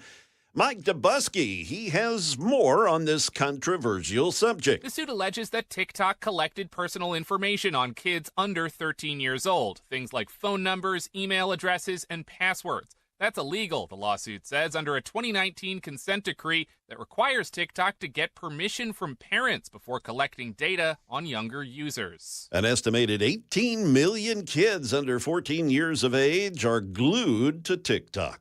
That is the latest news. Weather is next. I'm Jay Harper, WTN News. Did you know you're overpaying for your health and wellness products? With over 20 company-owned brands offering its members vitamins, supplements, wellness, and skincare products, you're able to save up to 70% off retail. Members Nutrition can't change your life, but we can change the way you live.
11:36 on Super Talk 99.7 WTN. My name is Chris Hand. So Joe Biden's in Africa today, and we were just talking about the wasteful spending by the U.S. government, and we actually mentioned that in Western North Carolina, Eastern Tennessee, there are still people out there without any homes. Don't worry though, Biden has just announced $1 billion in aid to help rebuild homes damaged by natural disasters. Except in Africa. So not exactly as close as we need it to be. That's the right thing for the wealthiest nation in the world to do. And today, I'm announcing over $1 billion in new humanitarian support for Africans displaced from homes by historic droughts and food insecurity. But we know African leaders and citizens are seeking more than just aid. You seek investment. So the United States is expanding our relationship all across Africa, from assistance to aid, to investment to trade, moving from patrons to partners, to help bridge the infrastructure gap. I was told, by the way, when I got elected, I could never get an infrastructure bill passed. Yeah, okay. Okay. So we have billions of dollars to invest and partner and provide aid to citizens of Africa? But we don't have any money for Americans in Western North Carolina, Eastern Tennessee. We don't have any money for those people still trying to rebuild in Lahaina, right? We don't have any money for people that need to get out of East Palestine because their home is near a toxic spill. Okay.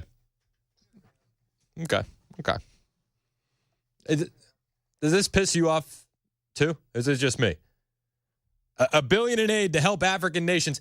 This is why the Democrats lost. You understand that, right? Because you put everybody before the American people. Everyone before the American people. America last under the Democrats and Joe Biden and Kamala Harris. James Carville, we talked about James Carville earlier.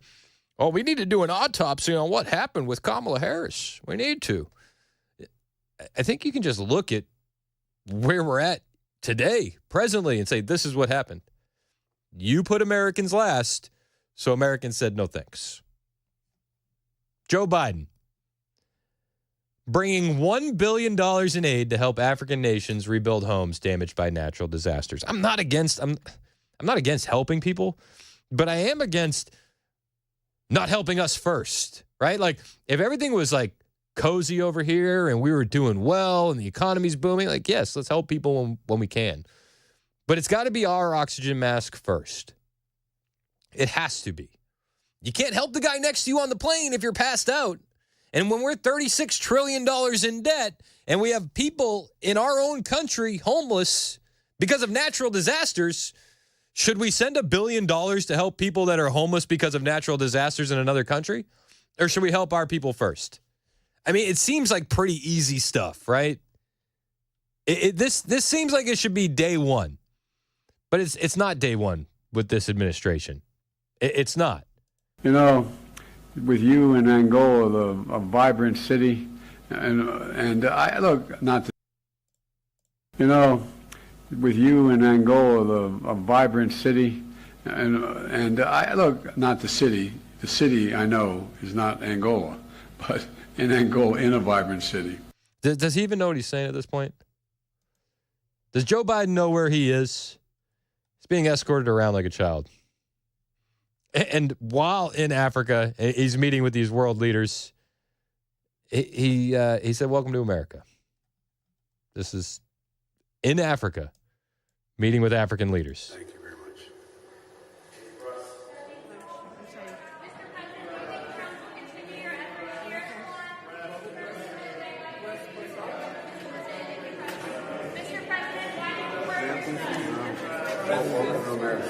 You're welcome to America. As he ignores all the questions from the president. Welcome to America. You're in Africa, sir. You're in Africa. It's crazy. We're giving away $1 billion in Africa today. I joked with you earlier when I said we Bidens are like poor relatives. We show up when we're invited, we stay longer than we should, eat all your food, and don't know when to go home. Yeah, you don't know when to go home. I think it's time to go home, Joe. I think it's time to head back to the beach. Waste up that PTO you got left. Try not to start World War III. Stop giving away money to non-citizens, and just stop. Just stop. I think he's got to go. He's got to go home. Can we send Joe home? Take an early vacation, please, because we got a lot of problems to fix in this country. We have a lot of issues that we need to fix. We got Americans that need desperate help. We have a wide open southern border that needs desperate attention. And Trump is doing the best he can before he's in office. I wish that Joe would have that same kind of energy while he's in office, but he doesn't. He doesn't care about the American people at all. He doesn't have that energy at all. Trump, meanwhile, is threatening tariffs. 25% tariffs on anything from Mexico, 25% on anything from Canada, to the point where Justin Trudeau hopped on a plane, went down to Mar-a-Lago to kiss the ring and say, we can't afford those tariffs. So, well, you could become the 51st state. Yeah, I'll let you be the governor. Trump is doing more before he's in office than Biden is doing for the American citizens while he's in office. It's insane. It's insane. And when Trump does get in office, I mean, that southern border is going to be fixed pretty quickly. So when you think about tariffs and President-elect Trump, you don't take them seriously as an economic matter. You take them seriously only as a diplomatic lever. Well, look, I think the president was explicit with Mexico and Canada. He said he will impose these tariffs unless they secure the border. It was explicitly leverage. And by the way, that is the same way that President Trump negotiated the Remain in Mexico agreement. If you remember, during his first term, President Trump threatened tariffs against Mexico, and AMLO, then the president of Mexico, he was incredibly scared and concerned. He was scared of Trump, and he ended up signing the Remain in Mexico agreement, which produced the lowest rate of illegal immigration in 45 years. It was incredibly successful. What did Joe Biden and the Democrats do when they came in? The very first week in office, they ripped up that incredibly successful international agreement.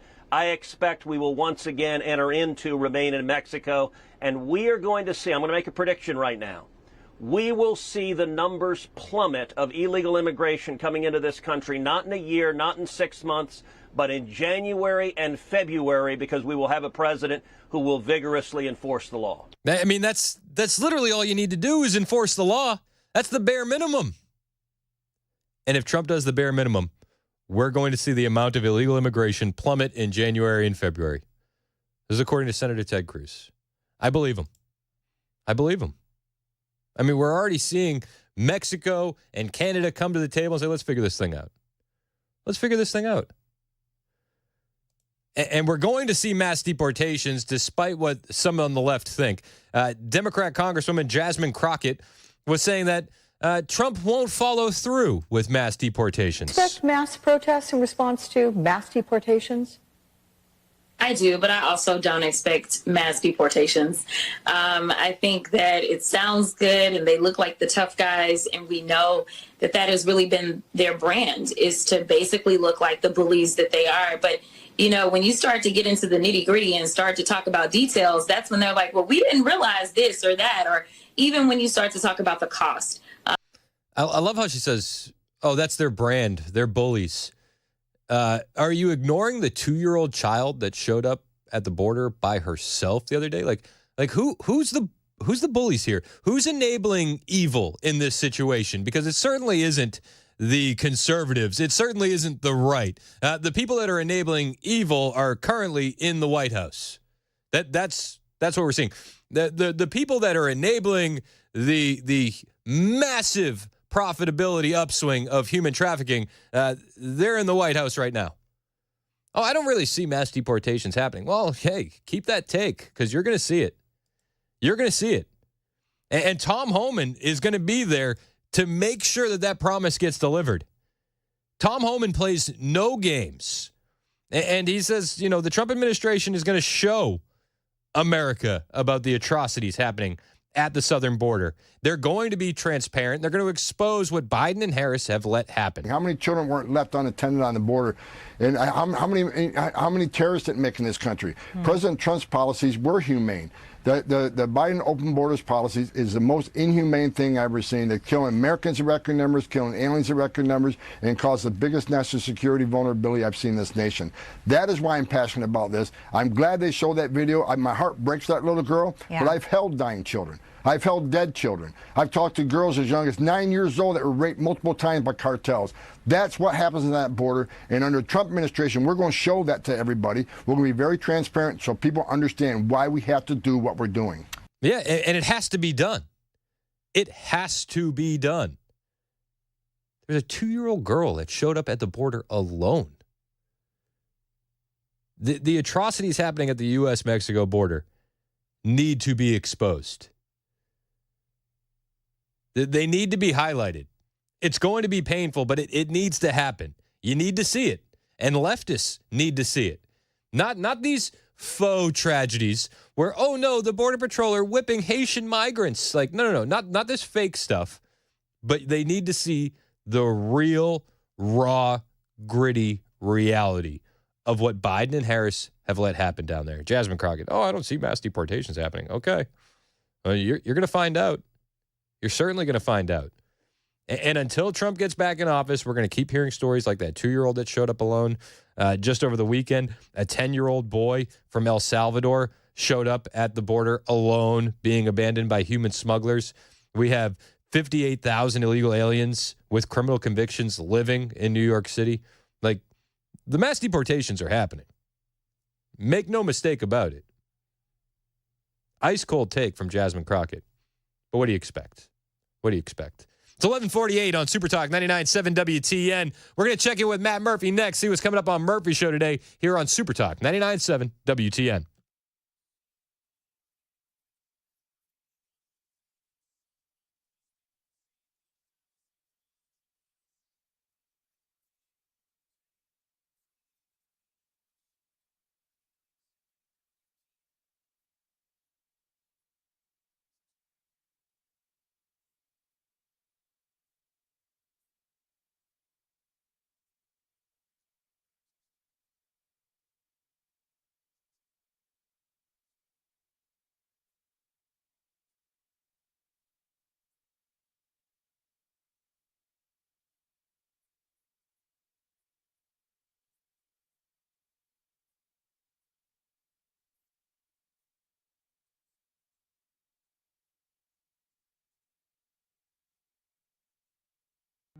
Hey, what's up, guys? It's Matt Murphy in the middle of downtown Franklin, Tennessee. We've talked so much about Savory Spice. I thought, why not show you the place? So let's go on in and see what's popping at Savory Spice. As I've always said, you will smell the spices even before you walk in. I can smell them right here in the doorway. Come on in and let's introduce you to the one and only Holly, who is the owner and proprietor of Savory Spice. Say hey, Holly. Hello, everyone. Now, enough about Holly. Let's talk about spicy and easy products like the incredible taco soup, which, as I said, you put this in a crock pot, you put all the ingredients that it tells you to buy right there, you put the spices in, and it's so easy. So if you don't know what you're doing around the kitchen, it's a perfect way to find your way around the kitchen, as is the Mediterranean dill risotto. Now, for the holidays, pumpkin pie spice. What doesn't it have, Holly? Pumpkin. Doesn't have any pumpkin in it. That's a fun fact for all of you kids out there. Now, if you stop by Savory Spice, either in the Franklin location or at L&L Market, you can get yourself a sample of the dill dip, which is my absolute favorite. Just tell them Matt Murphy sent you to Savory Spice with purchase now. So come by Franklin or L&L Market in Nashville and come see Holly and the entire crew at Savory Spice.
It's 11:55 on Super Talk 99.7 WTN. I was looking for Murphy, and Murphy's not here. Murphy's out on location. Murphy's here. Murphy's here? Murphy's right here. Where are you at? I'm in your head. Oh, my gosh. How did you get in there? Which is a scary place to be. It is. It is. What's up, Hand? How are you? Well, I found out this morning that me and you, we think the same, especially when we're scrolling social media. We can't turn away from the car accidents or the train accidents. Oh, man, I love them. I mean, and I feel a little bit guilty, but and they're coming. If you get to the right places on the YouTubes and the Twitter and the Twitches and all of these things, if you get to the right places, you can get like an hour and a half of automobile accidents on the little dash cams, and I can't not look. I'm the exact same way. It's like one of my guiltiest pleasures. I'm like, hang on, I'll be right there. There's this house on fire, and I need to watch and see what happens. Right. I want to make sure everybody's getting out of carefully. Well, my big thing now is just while we're in the admission space, I'm watching these. Like, you can find that you go down these rabbit holes on YouTube, especially in your algorithm. You mentioned the algorithm this morning, Hand, on Nashville's Morning News, and I felt you because my algorithm is so. I mean, I would not want anybody to see my YouTube. My algorithm is like a guy in a back alley. He's like, "Hey, guy, you want to see exactly right. You want to see something scary? You want to see I mean, it's like the 10 creepiest real camping encounters. Yeah. And I'm all in on the creepy camping encounters where the guy's camping and he pulls his phone out because somebody's beating on the outside of his tent or something like that. Oh yeah, I'm all in on that. Sign me up. Sign me up. Where are you today? In all honesty, you're out and about. You're on location. What are you doing? We've got a special show today, Chris. I mean, most listeners know that I am involved with Men of Valor, which is a wonderful organization in Tennessee.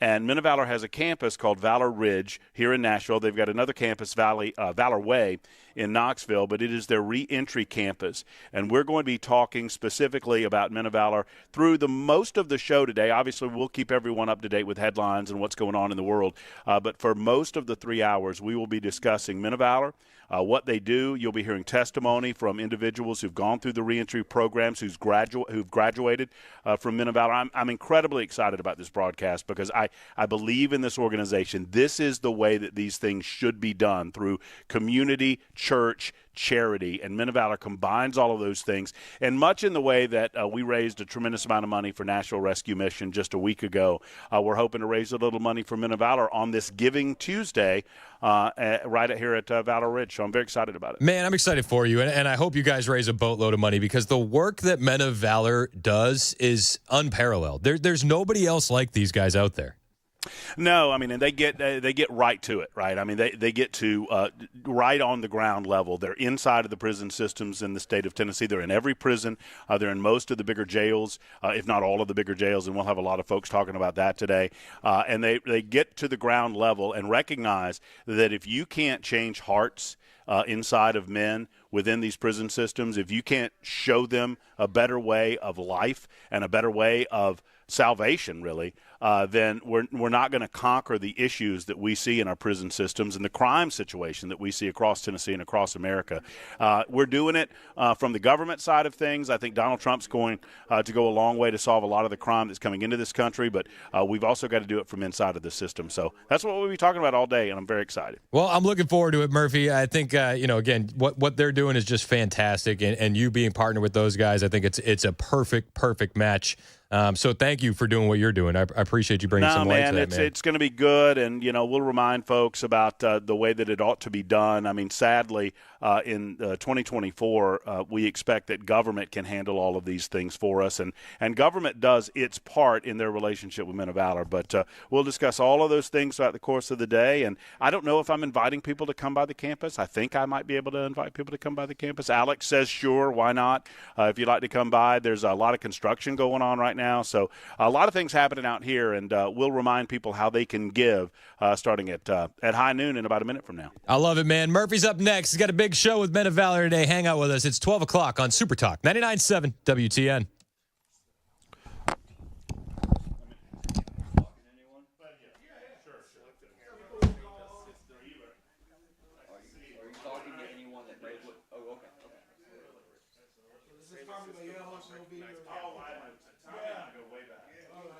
I apologize.